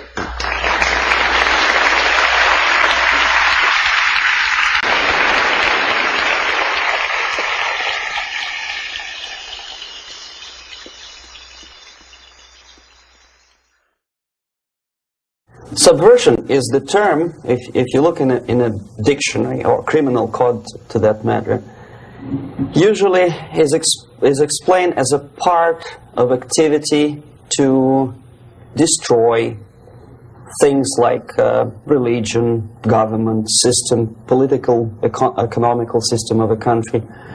And usually it's linked to espionage and such romantic things as blowing up bridges, sidetracking trains, cloak and dagger activity in Hollywood style. What I'm going to talk about now has absolutely nothing to do with the cliché of espionage or KGB activity of collecting information. So the greatest mistake or misconception, I think, is that whenever we are talking about KGB, for some strange reason, starting from Hollywood movie makers to professors of political science and quote-unquote experts on Soviet affairs, or Kremlinologists as they call themselves, they think that the most desirable thing for Andropov and the whole KGB is to steal blueprints of some supersonic jet, bring it back to Soviet Union and sell it to the Soviet military-industrial complex. It's only partly true. If we take the whole time, money, and manpower that the Soviet Union and KGB in particular spends outside of USSR border, we will discover, of course there are no official statistics unlike with CIA or FBI, that the espionage as such occupies only 10 to 15% of money, time, and manpower. 15% of the activity of KGB. The rest, 85%, is always subversion. And unlike a dictionary of English, Oxford Dictionary, subversion in Soviet terminology means always a destructive, aggressive activity aimed to destroy the country, nation, or geographical area of your enemy. So there's no romantics in there, absolutely. No blowing up bridges, no microfilms in Coca-Cola cans, nothing of that sort. No James Bond nonsense. It's most of this activity is overt, legitimate, and easily observable if you give yourself time and trouble to observe it. But according to the law and law enforcement systems of the Western civilization, it's not a crime. Exactly because of misconception, manipulation of terms. We think that subverter is a person who is going to blow up our beautiful bridges. No. Subverter is a student who comes for exchange, a diplomat, an actor, an artist, a journalist like myself was 10 years ago. Now, subversion is an activity which is a two-way traffic. You cannot subvert an enemy which doesn't want to be subverted. If you know history of Japan, for example, before 20th century, Japan was a closed society. The moment a foreign boat comes to the shores of Japan, the Imperial Japanese Army politely tells them to get lost. And if American salesman comes to the shore of Japan, let's say 60 or 70 years from now back, and says, oh, I have a very beautiful vacuum cleaner for you, you know, with the good financing, he says, please leave us, we don't need your vacuum cleaner.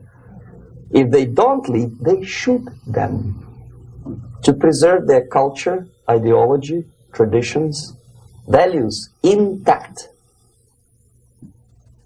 You were not able to subvert Japan. You cannot subvert Soviet Union because the borders are closed. The media is censored by the government. The population is controlled by the KGB and internal police. With all the beautiful glossy pictures of Time magazine and Magazine America, which is published by the American embassy in Moscow, you cannot subvert Soviet citizens because the magazine never reaches Soviet citizens. It's collected from the newsstands and thrown to garbage can. Subversion can be only successful when the initiator, the actor, the agent of subversion has a responsive target. It's a two-way traffic. United States is a receptive target of subversion. There is no response similar to that one from United States to the Soviet Union. It stops halfway somewhere. It never reaches here. The theory of subversion goes all the way back 2,500 years ago. The first human being who formulated the tactics of subversion was a Chinese philosopher by the name of Sun Tzu.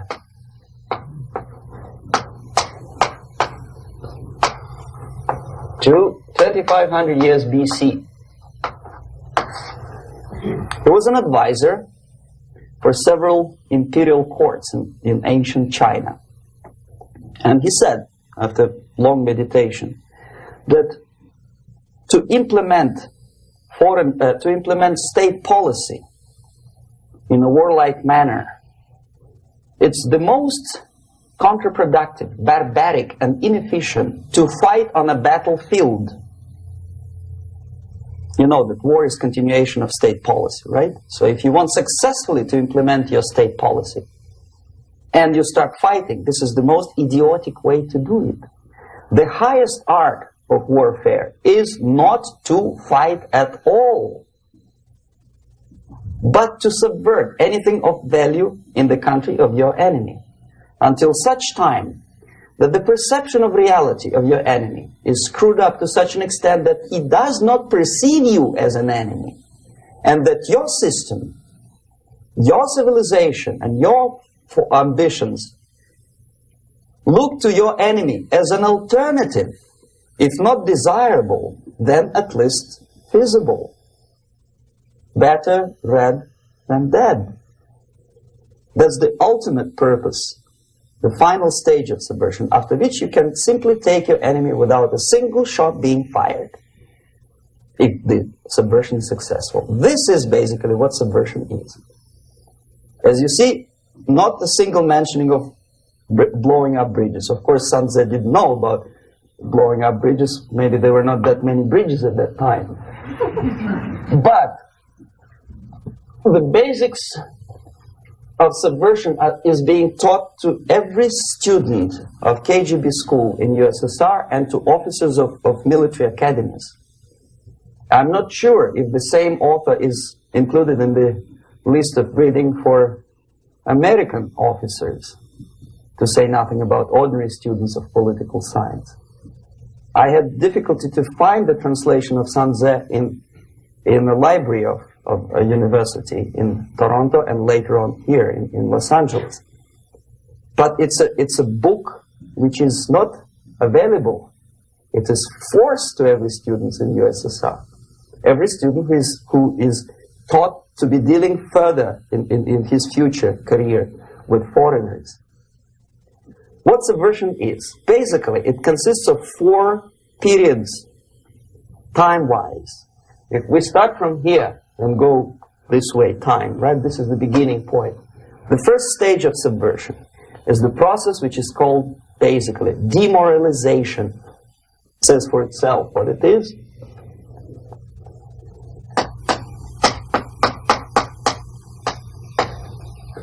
It takes from, say, 15 to 20 years to demoralize a society. Why 15 or 20 years? This is the time sufficient to educate one generation of students or children. One generation, one lifetime span of a person, a human being, which is dedicated to study, to shaping up the outlook, ideology, personality. No more nor less. Usually it takes from 15 to 20 years. What it includes? It includes influencing, or by various methods, infiltration, propaganda methods, direct contacts, doesn't really matter. I will describe them later. Of various areas where public opinion is formulated or shaped. Religion, educational system, social life, administration, law enforcement system, military, of course, and labor and employer relations, economy. Okay? 5 areas. I will not write them down because we will not have enough space. Sometimes when I describe all the methods, students ask me question, are you sure this is the result of the Soviet influence? Not necessarily. You see, the tactic of subversion, about which I'm talking, is similar to the martial art, the Japanese martial art. If some of you are familiar with that tactic, probably you will remember that if an enemy is bigger and heavier than yourself, it would be very painful to resist his direct strike. If a heavier person wants to strike me in the face, it would be very naive and counterproductive to stop his blow. The Chinese and Japanese judo art tells us what to do.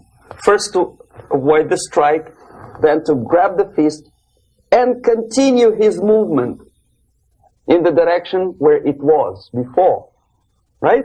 Until the enemy crashes in the wall. You see? So, what happens here the target country obviously does something wrong, if it's a free democratic society, there are many different movements within the society. There are obviously, in every society, there are people who are against this society. They may be simple criminals, ideologically in disagreement with the state policy, conscientious enemies, simply psychotic personalities who are against anything. Right? And finally, there are a small group of agents of a foreign nation, bought, subverted, recruited. Right? The moment all these movements will be directed in one direction, right? This is the time to catch that movement and to continue it until the movement forces the whole society into collapse, into crisis, right? So that's exactly the martial art tactic. We don't stop an enemy. We let him go. We help him to go in the direction we want them to go. Okay? So, on the stage of demoralization, obviously there are tendencies in each society, in each country, which are going to opposite direction from the basic moral values and principles. To take advantage of these movements, to capitalize on them, is the main purpose of the originator of subversion. So we have religion, we have education, we have social life, we have power structure, we have labor relations, unions, and finally we have law and order. 1, 2, 3, 4, 5, 6. Okay? These are the areas of application of subversion. What it means exactly? In case of religion, destroy it, ridicule it, replace it with various sects, cults, which bring people's attention, faith, whether it is naive, primitive, doesn't really matter. As long as the basically accepted religious dogma is being slowly eroded and taken away from the supreme purpose of religion, to keep people in touch with the supreme being, that serves the purpose. Therefore, replace it, accepted, respected religious organizations with fake organizations. Distract people's attention from the real faith and attract them to various different faiths. Education. Distract them from learning something which is constructive, pragmatic, efficient. Instead of mathematics, physics, foreign languages, chemistry, teach them history of urban warfare, natural food, home economy, your sexuality, anything, as long as it takes you away. Okay? Social life. Replace traditionally established institutions and organizations with fake organizations. Take away the initiative from people. Take away the responsibility from naturally established links between individuals, group of individuals, and society at large, and replace them with artificially, bureaucratically controlled bodies. Instead of social life and friendship between neighbors, establish social workers institutions. People who are on payroll of whom? Society? No. Bureaucracy. The main concern of social workers is not your family, not you, not social relations between groups of people. The main concern is to get the paycheck from the government. What will be the result of their social work doesn't really matter. They can develop all kind of concepts to show to the government and to the people that they're useful. Okay. Away from the natural links. Power structure. Okay. The natural bodies of administration, which are traditionally either elected by people at large or appointed by elected leaders of society, are being actively substituted by artificial bodies. The bodies of people, groups of people, whom nobody elected. Never. As a matter of fact, most of the people don't like them at all, and yet they exist. One of such group is media. Who elected them? How come they have so much power? Almost monopolistic power on your mind. They can rape your mind. But who elected them? How come they have a nerve to decide what is good and what is bad for the elected by you, president, and his administration? Who the hell are they? Spiro Agnew, who was hated by the liberal left, called them a bunch of enfeebled snobs. And that's exactly what they are. They think they know. They don't. The level of mediocrity in a big establishment like New York Times, Los Angeles Times, major television network, you don't have to be excellent journalist. You have to be exactly a mediocre journalist. That's easier to survive. There's no competition anymore. You have your good, nice income, $100,000 a year. That's it. Whether you are better or worse doesn't really matter anymore. As soon as you're smiling to the camera and do your job. That's it. No more competition. Power structure slowly is eroded by the bodies and groups of people who do not have neither qualification nor the will of people to keep them in power, and yet they do have power. Okay. Together with that, there is another process. Law enforcement, law and order organization and structure is being eroded. For the last 20, 25 years, if you see old movies and new movies, you can see that in new movies, a policeman, an officer of the United States Army looks dumb, angry, psychotic, paranoid. A criminal looks nice, kind of, well, he smokes hash and shoots the whatever drug. But basically, he's a nice human being. He's creative. And he's unproductive only because society oppresses him. Whereby a general of Pentagon is always, by definition, a war maniac.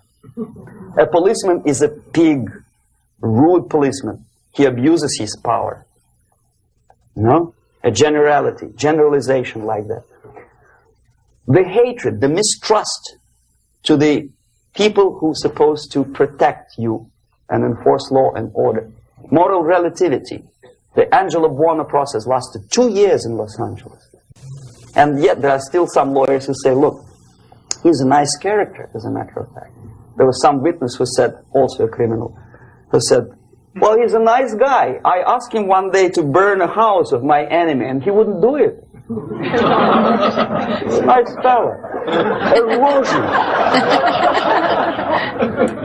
A slow substitution of basic moral principles, whereby a criminal is not a criminal, actually. He's a defendant.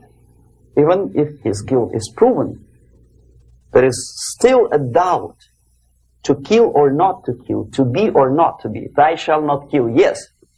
But this line may not necessarily be applicable to a murderer.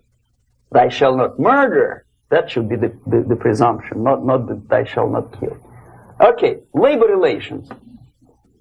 At this stage, within 15 to 20 years, we destroy the traditionally established links of bargaining between employer and employee. The classical Marxist-Leninist theory of natural exchange of goods.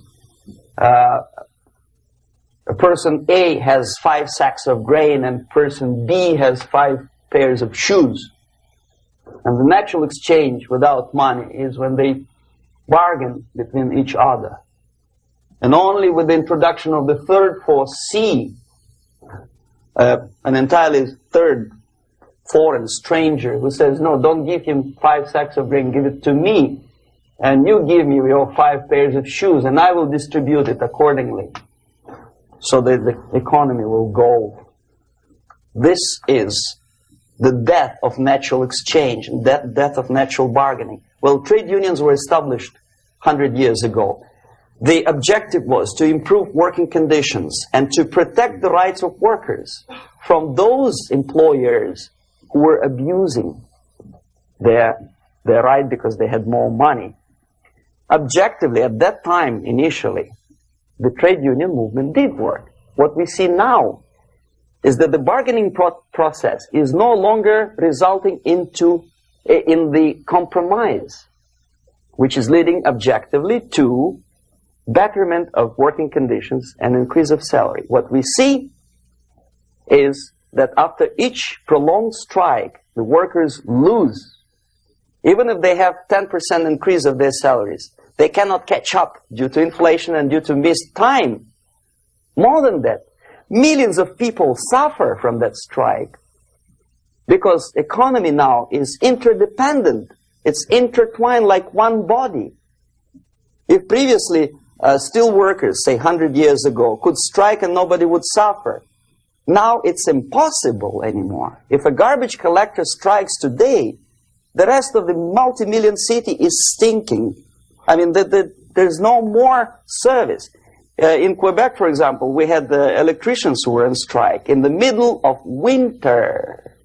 You can freeze your bottom, and they still were on strike. Did they catch up with the salary? No, they lost. Who benefited? The leaders of trade unions. What is the motivation for strike? Improving of workers' condition? No, obviously it's not. Then what is it? Ideology. To prove to these capitalists. And the obedient horde of workers, like sheep, follow these people. And they cannot disobey. Why? Because if they do, you know what happens to them? Pickets, murders, shooting truck drivers by picketers. In Montreal, for example, I saw with my own eyes when I was correspondent of CBC International, Canadian Broadcasting Corporation, when the workers of aircraft factory destroyed computers and the equipment in the factory. And the administration employed strike breakers. Their cars were turned upside down and burned. Their houses were burned. Their kids were intimidated. And some victims were there. Of that we can be sure. Why? To improve conditions of workers? No. Ideology. Okay, so this is what happens basically. It may or may not happen without the help of the Soviet Union. But the natural tendencies are being greatly taken advantage of and capitalized by the Soviet propaganda systems. How? Whenever trade union strikes, we have influx of propaganda, mass media, ideological dissemination. The workers' right. And we repeat it like parrots. Yes, workers' right. Whose rights? Workers? No. The only freedom of worker to sell his labor according to his own desire and will is taken away from him. By whom? By trade union boss. Unlimited power is given. Responsibility. I want to sell my labor not for $2.50 an hour, but for $2. I don't have right. My freedom is denied to me. I know that if I sell my work for $2 an hour, not for $3 an hour, I will compete better with the other guy who is lazy and more greedy. I don't need $3. I need only $2. No, I was made to believe by media, by business, by advertising agencies that I need more and more and more. Have you ever heard any advertising on TV to consume less? No. No way. Whether you need a six-cylinder car or not, you have to buy it. And hurry up. When I was driving here, on the local radio station, an excited announcer said, "You hurry up, rush and save, save, save. There is a pantyhose sale." Save by buying more. See? Of course. It would be too naive to expect that KGB makes that advertising agency to do such a crazy commercial. No, of course not. But what we did when I was working for Novosti Press, we would snow plow editorial offices, student organizations, religious groups with literature of class struggle. If not directly Marxism-Leninism propaganda, then a propaganda of the legitimate aspirations of working class, betterment of life, equality. Equality, mind you. President Kennedy once said, we will make America to believe that people are born equal. Are people born equal? Is there any mentioning in the Bible or any other holy scripture in any religion, if you don't believe me, go to the library and check it, there is not a single word about equality, just the opposite. By your deeds, God will judge you. What you do is important, the merit of your personality. You cannot legislate equality. If you want to be equal, you have to be equal. You have to deserve it. And yet we build our society on the principle of equality. We say people are equal. We know it is false. It's a lie. Some people are tall and stupid. Others are short, bold, and clever.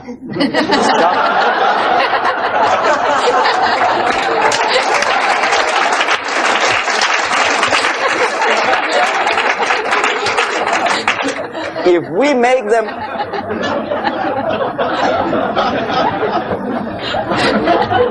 make them equal by force, if we put the principle of equality in the basis of our socio-political structure, it's the same thing as building a house on sand. Sooner or later it will collapse, and that's exactly what happens. And we, as Soviet propaganda makers, are trying to push you in the direction which you go yourself. Equality, yes, equality. People are equal. Land of equal opportunities. Is it true or not? Think about it. Equal opportunities. Should there be equal opportunities? For me and for a lazy bastard who comes here from some other country and immediately registers as a welfare recipient benefits? I never received a single dollar. No, sorry, I did receive once. But I never applied for welfare. For the 13 years, I took any job. Security guard, journalist, taxi driver, anything. Well, I was restless, but some people don't like it. They immediately. So why should we have equal opportunities? Why? The equal opportunity to excel. Equal opportunity in equal circumstances, yes, but we know people are different. To excel, yes, provided we reach the same level of excellency, perfection, which is hypothetical, distant future. Yes, maybe. But we know perfectly well that even with the best intentions, people could not be equal. Why should we have equality in the, say, legal system? Myself, I'm considering myself a law-abiding citizen, and a person who comes here to rob and shoot, say, the United States administration under Carter imported thousands of Cuban criminals. They were non-criminals, yet they were accepted. Do you think it's fair if myself and my wife from Philippines, who work like a, horse as a lab technician in the hospital, should have the same rights as a criminal from Cuba? Why? And yet we repeat as parrots, equality, equality, equality. And the Soviet propaganda system helps us to believe that equality is something which is desirable.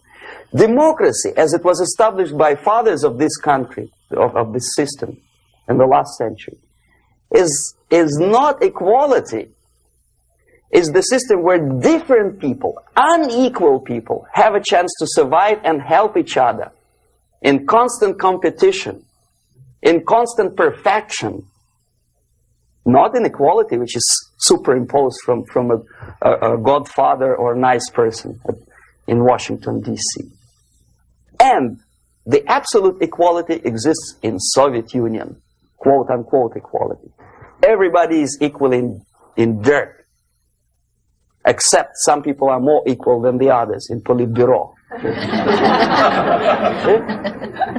So, the moment you bring a country to the point of almost total demoralization, when nothing works anymore, when you are not sure whether it is right or wrong, good and bad, but there's no division between evil and good, when even the leaders of church sometimes say, well, violence for the sake of justice, especially social justice, is justified in countries like Nicaragua, El Salvador, well, maybe Rhodesia, and we listen to them and say, yeah, probably it's true. Is it true? No, it is not true. Violence is not justified, especially for the sake of quote-unquote social justice introduced by Marxist-Leninists.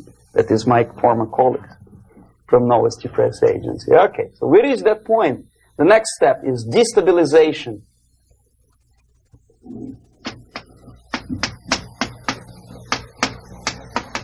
Again, this word says for itself what it is. To destabilize all the relations, all the accepted institutions and organizations in a country of your enemy. How you do it? You don't have to send a battalion of KGB agents to blow up bridges. No. You let them do it themselves. The area of application is, again, it's narrower now. Not like the previous case. The overt legitimate actions of the KGB in this case would be hardly noticeable. There is no crime if a professor who recently went to USSR introduces a course of Marxism-Leninism in a Californian college, for example. Nobody is going to come to his doorstep and say, okay, mister, come, you are under arrest. No, it's not a crime. It's not even considered a moral crime against your country. So the area of application here is narrowing down to economy, again, labor relations, right? To law and order, plus military. And economy, law and order. Yes, and again, the media, but wider scope, little bit different. I'll explain it later. Okay, basically 3 areas. Economy. The radicalization of bargaining process. If on that stage we still could achieve, theoretically, some positive compromise between the negotiating sides with say, arbitrary introduction of arbitrary judges, a third side, objectively judging the demands of both sides. Here, it's radicalization. On the stage of destabilization, we cannot come to compromise even within a family. The husband and wife couldn't figure out which is better.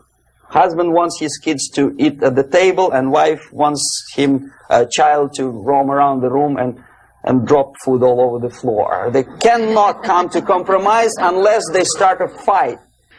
It's impossible to reach a compromise, constructive compromise, between neighbors. Some people say, I don't like you to watering your lawn at that time because exactly at that time I'm walking my dog and he's getting nervous. He cannot pass his bowels, you know. So they cannot compromise. They go to a civil court or something like that. Radicalization of human relations. No more compromise. Fight, fight, fight. The normal, traditionally accepted relations are destabilized. The relations between teachers and students in schools and colleges. Fight. The relations in economical sphere between laborers and employers are further radicalized. No more acceptance of the legitimacy of demands of workers. Unlike Japanese, with the theory Z, if you ever heard about it, where the workers are involved in the decision-making process, therefore they don't have moral incentive to fight their bosses. In the United States, it's just the opposite. The harder is the fight, the better. The more heroic they look. When the Greyhound network was on strike recently, the correspondents of local TV networks all over the United States were approaching the strikers, and they say, oh yes, we are doing something nice. They look like heroes and they were proud. There was some family, the husband was a bus driver. Now they decided in a protest against the bosses to camp somewhere in the forest. And they were presented to the audience as a heroic, nice people. You see? The violent clashes between passengers, picketers, and the strikers are presented as something normal. 10, 15, 20 years ago, we would we would be angry, say, why so much hatred? Today we are not. We say, well, commonplace. Radicalization, militarization sometimes. As I explained on that stage, I took a step a little bit further. Shooting people. Okay, law and order now also is pushed into the area where previously people settled their differences peacefully and legitimately. Now, we are getting with this court cases in the smallest irrelevant cases. We cannot solve our problems anymore. The society at large becomes more and more antagonistic between individuals, between groups of individuals, and the society at large. The media puts himself in the opposition to the society in general, at large. Separate, alienated. Okay? On that stage, you remember I was talking a couple of hours ago about the sleepers.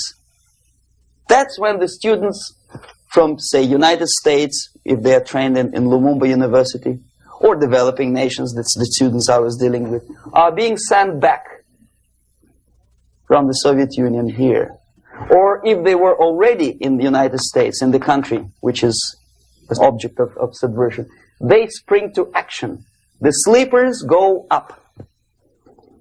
They slept for 15 to 20 years. Now they become leaders of groups, preachers, I don't know, public figures. Prominently they act, and they actively include themselves in a political process. All of a sudden we see a homosexual. 15 years ago he did his dirty job and nobody cared. Now he makes it a political issue. He demands recognition, respect, human rights, and he rallies a large group of people. And there are violent clashes between him and police, his group and ordinary people, no matter what. It's black against white, yellows against green, doesn't matter where the division line goes. As long as this group come into antagonistic clash, sometimes militantly, sometimes with firearms, that is destabilization process. The sleepers, many of whom are simply KGB agents, become leaders of the process of destabilization. Doesn't mean that Comrade Andropov sends Comrade Ivanov to the United States. The person who takes care is already here. He is a respected citizen of the United States. Sometimes he gets money from various foundations for his legitimate struggle for, I don't know, human rights, women rights, kid lib, prison lib, whatever. There are sympathetic Americans who donate their money to him. This stabilization process usually leads directly to the process of crisis. In case of developing nations, that's the area where I was active. The process starts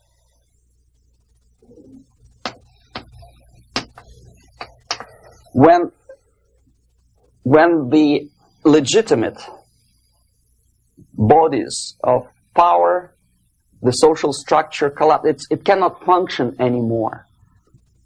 So instead, we have artificial body injected into society, such as non-elected committees. You remember I was talking about them here. Social workers who are not elected by people, media who are self-appointed rulers of your opinion, some strange groups which claim that they know how to lead society forward. They don't usually. All they care is how to collect donations and sell their own concocted ideology, mixture of religion and ideology. Here, we have all this artificial body claiming power. If the power is denied to them, they take it by force. In case of Iran, for example, all of a sudden we have revolutionary committees. What kind of revolution? There was no revolution yet, and yet they had the committees. They were taking power of judgment. They had the power of execution, they had the power of legislation, and that they had the power of judicial All of them combined in one person, who is half-baked intellectual, sometimes graduated from Harvard University or Berkeley. He comes back to his country and he thinks that he knows the answer to all the social, economical problems. Okay? Crisis is when society cannot function any more productively. It collapses, obviously. That's the word for crisis. So therefore, the population at large is looking for a savior. The religious groups are expecting a Messiah to come. The workers say, we have family to feed. Let's have a strong government, maybe socialist government, centralized. When somebody put the employers on their place and let us work. We are sick and tired of going to strike and missing overtime and all that stuff. We need some strong man, strong government, a leader, a savior is needed. Population is sick and tired already. And here we are. We have a savior. Either a foreign nation comes in, or the local group of leftists, Marxists, no matter what they call themselves, Sandinista, a reverend or some sort, Bishop Muzurela, like in Zimbabwe, doesn't matter. A savior comes and says, I will lead you. So we have two alternatives here. Civil war and invasion. Okay? See how it goes? Civil war, we know what it is. Lebanon is the best example. The civil war, which was artificially implanted in Lebanon by injection of force of PLO, Palestinian Liberation Organization. Invasion we have in many other countries like Afghanistan, name any East European country, it was invaded by the Soviet army. But the result is the same. The next stage is normalization. Normalization is a very ironic word, of course. It is borrowed from 1968 situation in Czechoslovakia, when the Soviet propaganda and after them New York Times declared the country is normalized. The tanks moved into Prague, so there is no more Prague Spring, there is no more violence. Normalization. At that stage, the self-appointed rulers of the society don't need any revolution anymore. They don't need any radicalism anymore. So this is the reverse from destabilization. Basically, it is stabilizing the country by force. So all the sleepers and activists and social workers and liberals and homosexuals and professors and Marxists and Leninists are being eliminated physically sometimes. They've done their job already. Okay? They are not needed anymore. The new rulers need stability to exploit the nation, to exploit the country, to take advantages of the victory.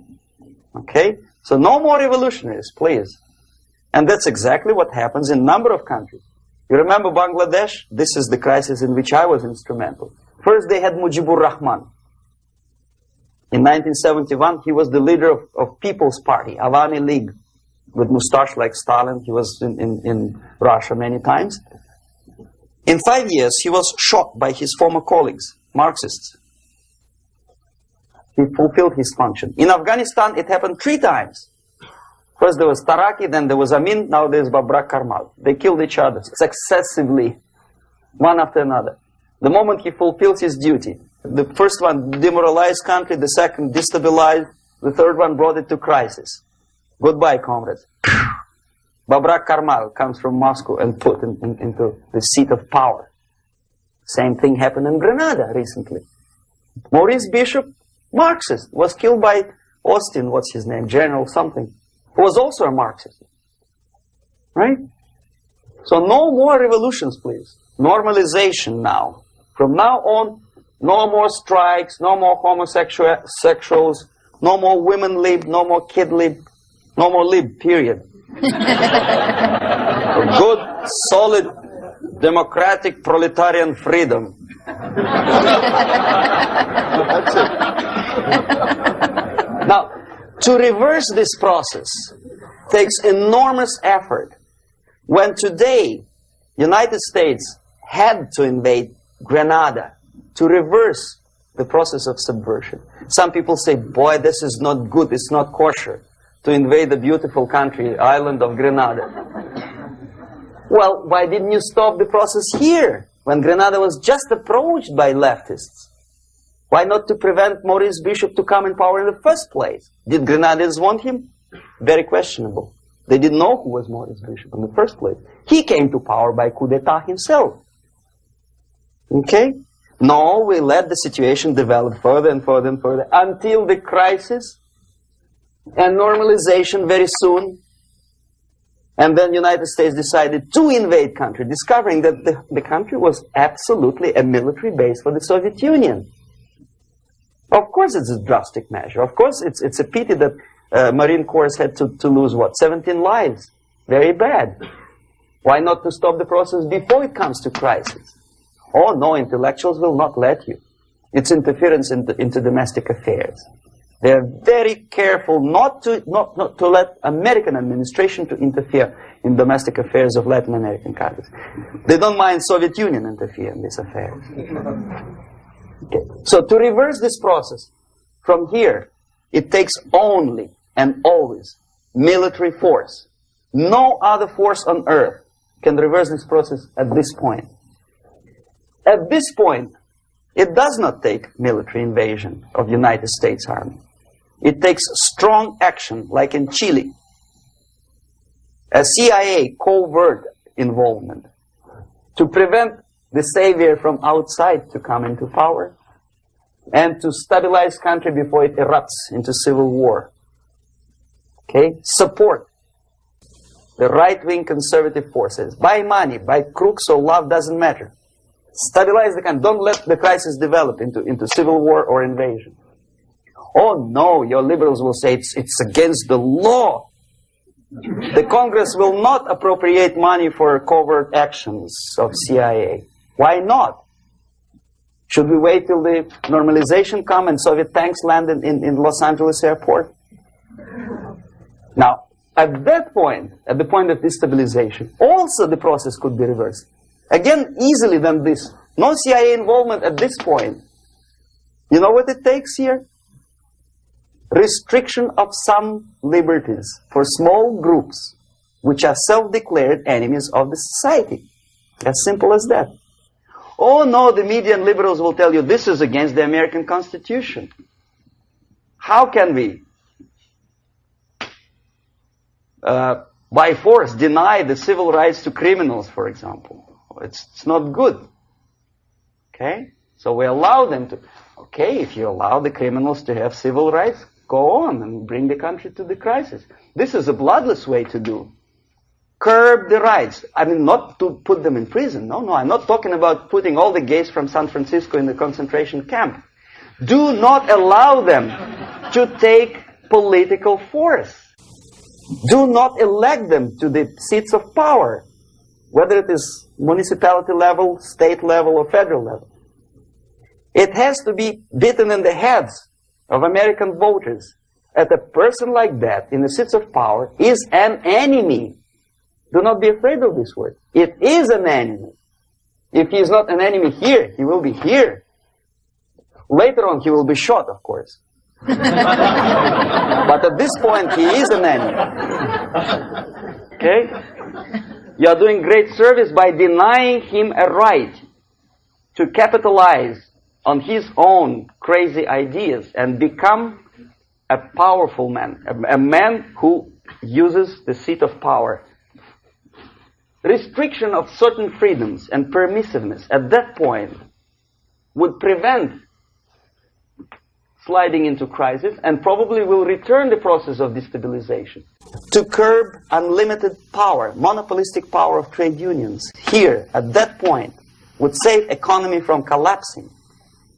To introduce a law to stop private companies of raping public opinion's mind in the direction of consumerism. No company must have a right to force you into buying more unless you want it.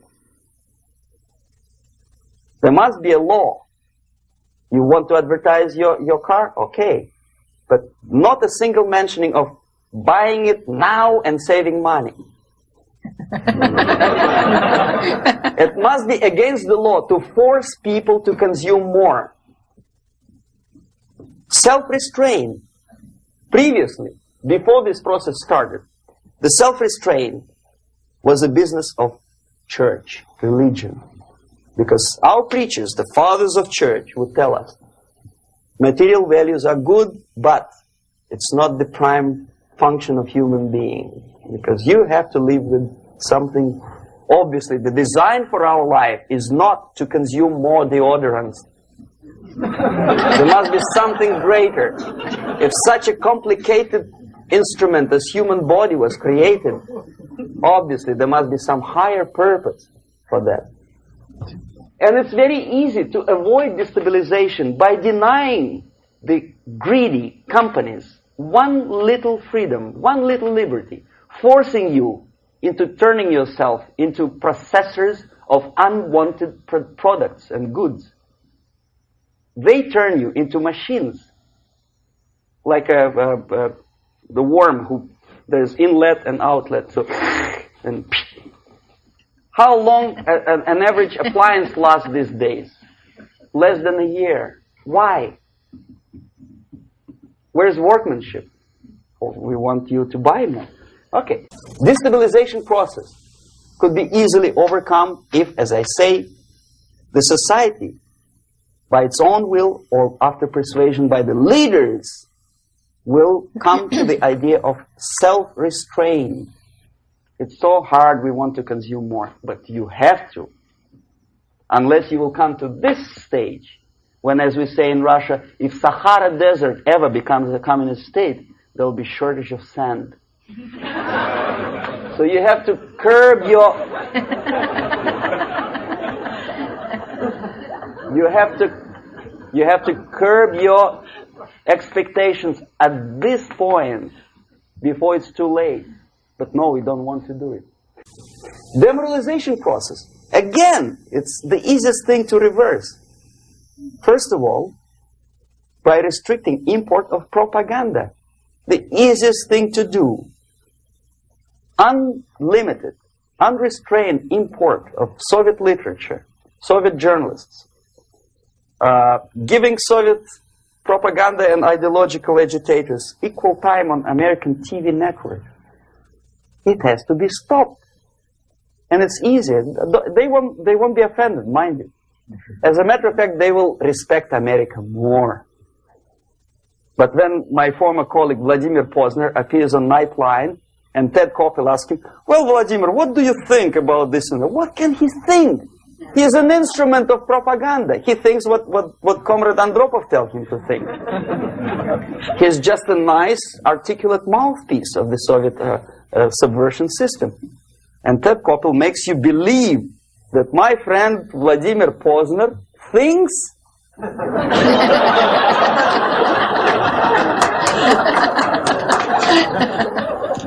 the process of demoralization may not have started at all if at that point the country, which is a recipient of subversion, actively, not violently, but actively, prevents importation of foreign ideology. I don't want America to follow the pattern of ancient Japan. You don't have to shoot every foreigner when it approaches the sacred borders of the United States.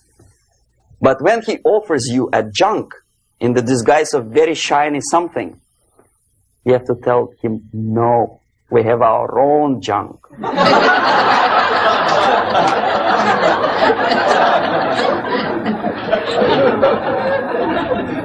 If at that point the society is strong, brave, and conscientious enough to stop importation of ideas which are foreign, then the whole chain of events could be prevented. Recently I've been to Philippines, and I was shocked how in big cities like Manila, children listen to deafening music.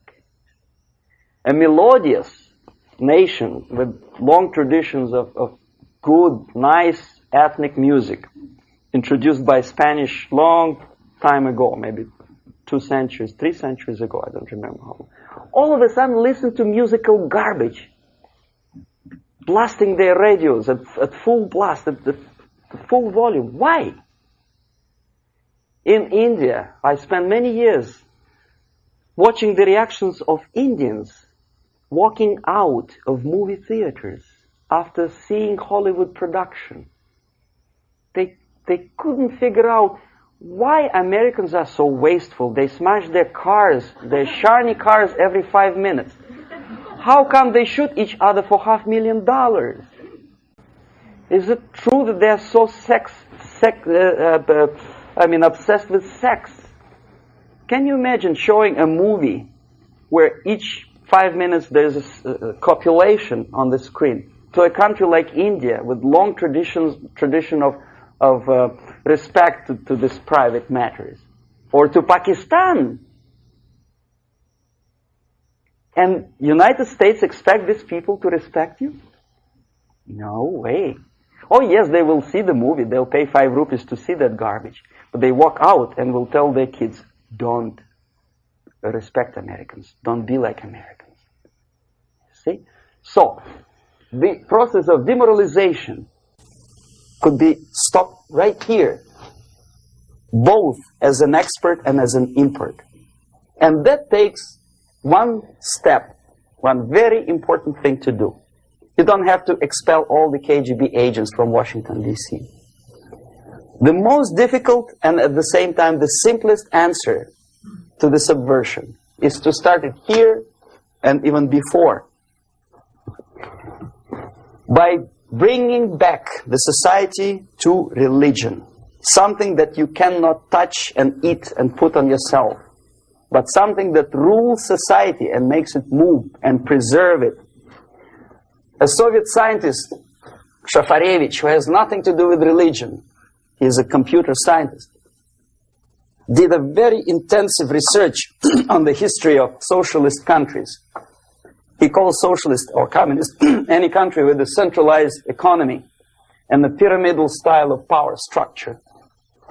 And he discovered, actually he didn't discover it, he just brought to attention of his readers, that civilizations like Mohenjo-Daro in the river Indus area, like Egypt, like Maya, Incas, like Babylonian culture, collapsed and disappeared from the surface of Earth. The moment they lost religion, as simple as that, they disintegrated. Nobody remembers about them anymore. Well, distantly. So, the ideas are moving society and keeping mankind as society of human beings, intelligent, moral agents of God. The facts, the truth, the exact knowledge may not. All the sophisticated technology and computers will not prevent society from disintegrating and eventually dying out. Have you ever met a person who would sacrifice his life, freedom, for the truth like that? This is truth. I never met a person who said, this is truth and I'm ready to shoot me. To defend the truth. Right? But millions sacrifice their life, freedom, comfort, everything for things like God. Like Jesus Christ. It's an honor. Some martyrs in the Soviet concentration camp died. And they died in peace. Unlike those who shouted, "Long live Stalin," knowing perfectly well that he may not live long. Something which is not material moves society and helps it to survive.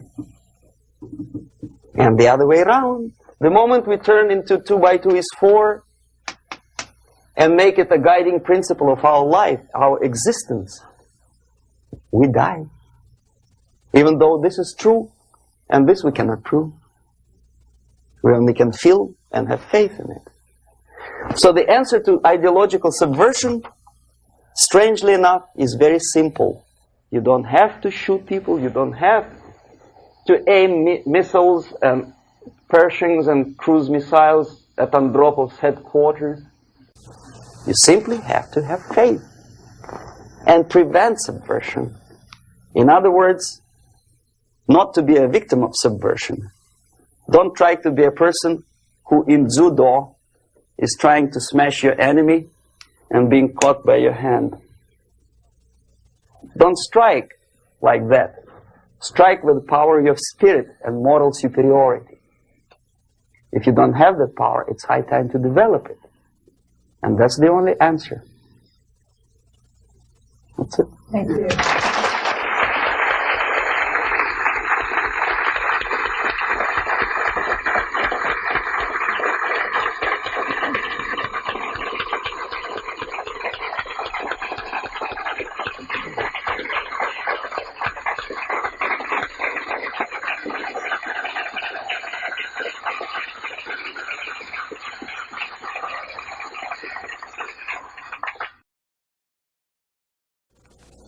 Can you describe how a concept is formulated, turned into propaganda, and then ends up on someone's bumper sticker or in a newspaper? What's the step-by-step process? The other thing is, how close is the Politburo to the actual propaganda creating process? And finally, the 007 incident was notable in the fact that it took a long time before the Soviets responded to it, and then the military took the lead in terms of explaining what had happened rather than the political organs. And I wanted to know why that actually happened. Okay. Now, the propaganda concepts are not being developed. They had been developed long time ago. There's nothing basically new in the concept of overall propaganda methods and goals. The ultimate goal, however ridiculous it may sound, or primitive or simplistic, is the world domination. Many experts in foreign policy would ridicule my opinion, but this is what it is. I saw it with my own eyes. I was a part of that. So, and my father was, I think I mentioned that before, he was an inspector of land forces. He traveled all over the world where the Soviet troops were stationed. So he knows perfectly well that the troops are not stationed there to collect harvests for Cubans or to help Afghanis to develop the hordes of cattle or goats. They are there for one purpose: world domination. The concepts, the immediate issues or problems are created, of course, for propaganda purposes, and they end up as a bumper stickers, probably not long. It takes really short period of time. Unlike some other things in the Soviet system, propaganda is one of the things that they don't save money on. And there is a huge apparatus of propaganda experts in USSR. Novosti Press Agency is just one of them, one of the organizations. But apart from them, that there is a Department of Agitation and Propaganda within the Central Committee. There are faceless people, names of whom you will never learn. They're kind of classified. I didn't explain you the methods today because it will take us another day. The methods include such thing as semantic manipulation. The words and expressions are being coined at the rate of 5 expressions a minute by extremely clever, educated experts. And the media outside of USSR obediently repeats this cliché. I give you just several examples, not to take your time, not to bore you to death. Okay, I mentioned one thing, United Nations. The expression was invented by the Soviet propaganda experts, not by Americans. We know perfectly well it's not united, and it has nothing to do with nations. More than half of the delegations in UN do not represent any nation at all. They are disunited, obviously. The United Nations had not been able to solve a single military conflict. Nowhere in the world. They provoked war, yes, they took part in wars, but they didn't prevent expansion of communism, or they did not prevent a single war anywhere. So the true expression, the true term for United Nations could be disunited bureaucracies. Okay, another cliche which was coined in Moscow by experts of propaganda. National Liberation Movement. It's not national because most of the leaders do not necessarily belong to the ethnic group which they lead, number one. Number two, they are unpatriotic and unnationalistic because they obey orders from a foreign country, USSR. Okay? They are trained in USSR, they are paid by the Soviet system, and they work in the interests of the Soviet system. Liberation. Whom they are liberating? Who is being liberated? And movement. Movement, we understand, there's something which moves, unlike something which is static. National liberation does not move. It's a war. If you call war a movement, probably, but it has nothing to do with the concept of movement in American terminology. It means a legitimate, overt, organized, voluntary movement, right? I presume your church or your organization is voluntary. Nobody keeps you here by force. Okay, National Liberation Movement is an army of bandits, professional bandits, which are kept within the framework of the movement by force. If they betray, it's like in mafia, they are going to be executed. Okay, another example of semantic manipulation is, free medical aid, for example. You think it's an American democratic expression. No way. The term was coined by the communists long time ago, at the time of Comintern. There's nothing free in this world. Everybody knows it. Least of all medical aid. It's a very expensive thing to render medical assistance to other people. Somebody, sometime, somewhere has to pay for it. Who? Taxpayer. Obviously. There are many other things that are being coined by the Soviet propaganda apparatus. Unfortunately, see, if I call myself a genius writer, for example, Los Angeles Times would not call me that, right? They will call me a strange, crazy Russian who calls himself a genius. Then why the hell they call liberation movements what they call themselves? Just because they are men? The logic is twisted. The stickers on the bumpers, I don't know. It depends on the ability of local forces to toe the foreign policy. How close is Politburo to implementation of propaganda actions? Very distant. See, Politburo is a group of self-imposed dictators. They don't really decide anything. The only objective of their existence and their life and their struggle is to stay in power. Unlike American politician who has two objectives. First, to be elected, and second, to be re-elected. The Soviet politician doesn't have the first objective. He does not have to be elected. He just makes his way in the party structure all the way up. The election doesn't bother him at all. So the only purpose of his life is to stay where he is and don't rock the boat. They don't make decisions. The decision-making level are the faceless group of experts, as I tried to explain to you. And the Politburo gives only the basic directions, what to be done, and the obedient servants of the highest caliber intellectuals are dutifully developing these things. Some independently thinking progressive academics in the United States think that come socialism they will be able to preserve their integrity and independence. It's wishful thinking.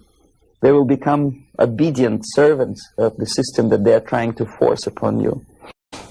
The Korean airliner incident from my viewpoint, is not an incident at all.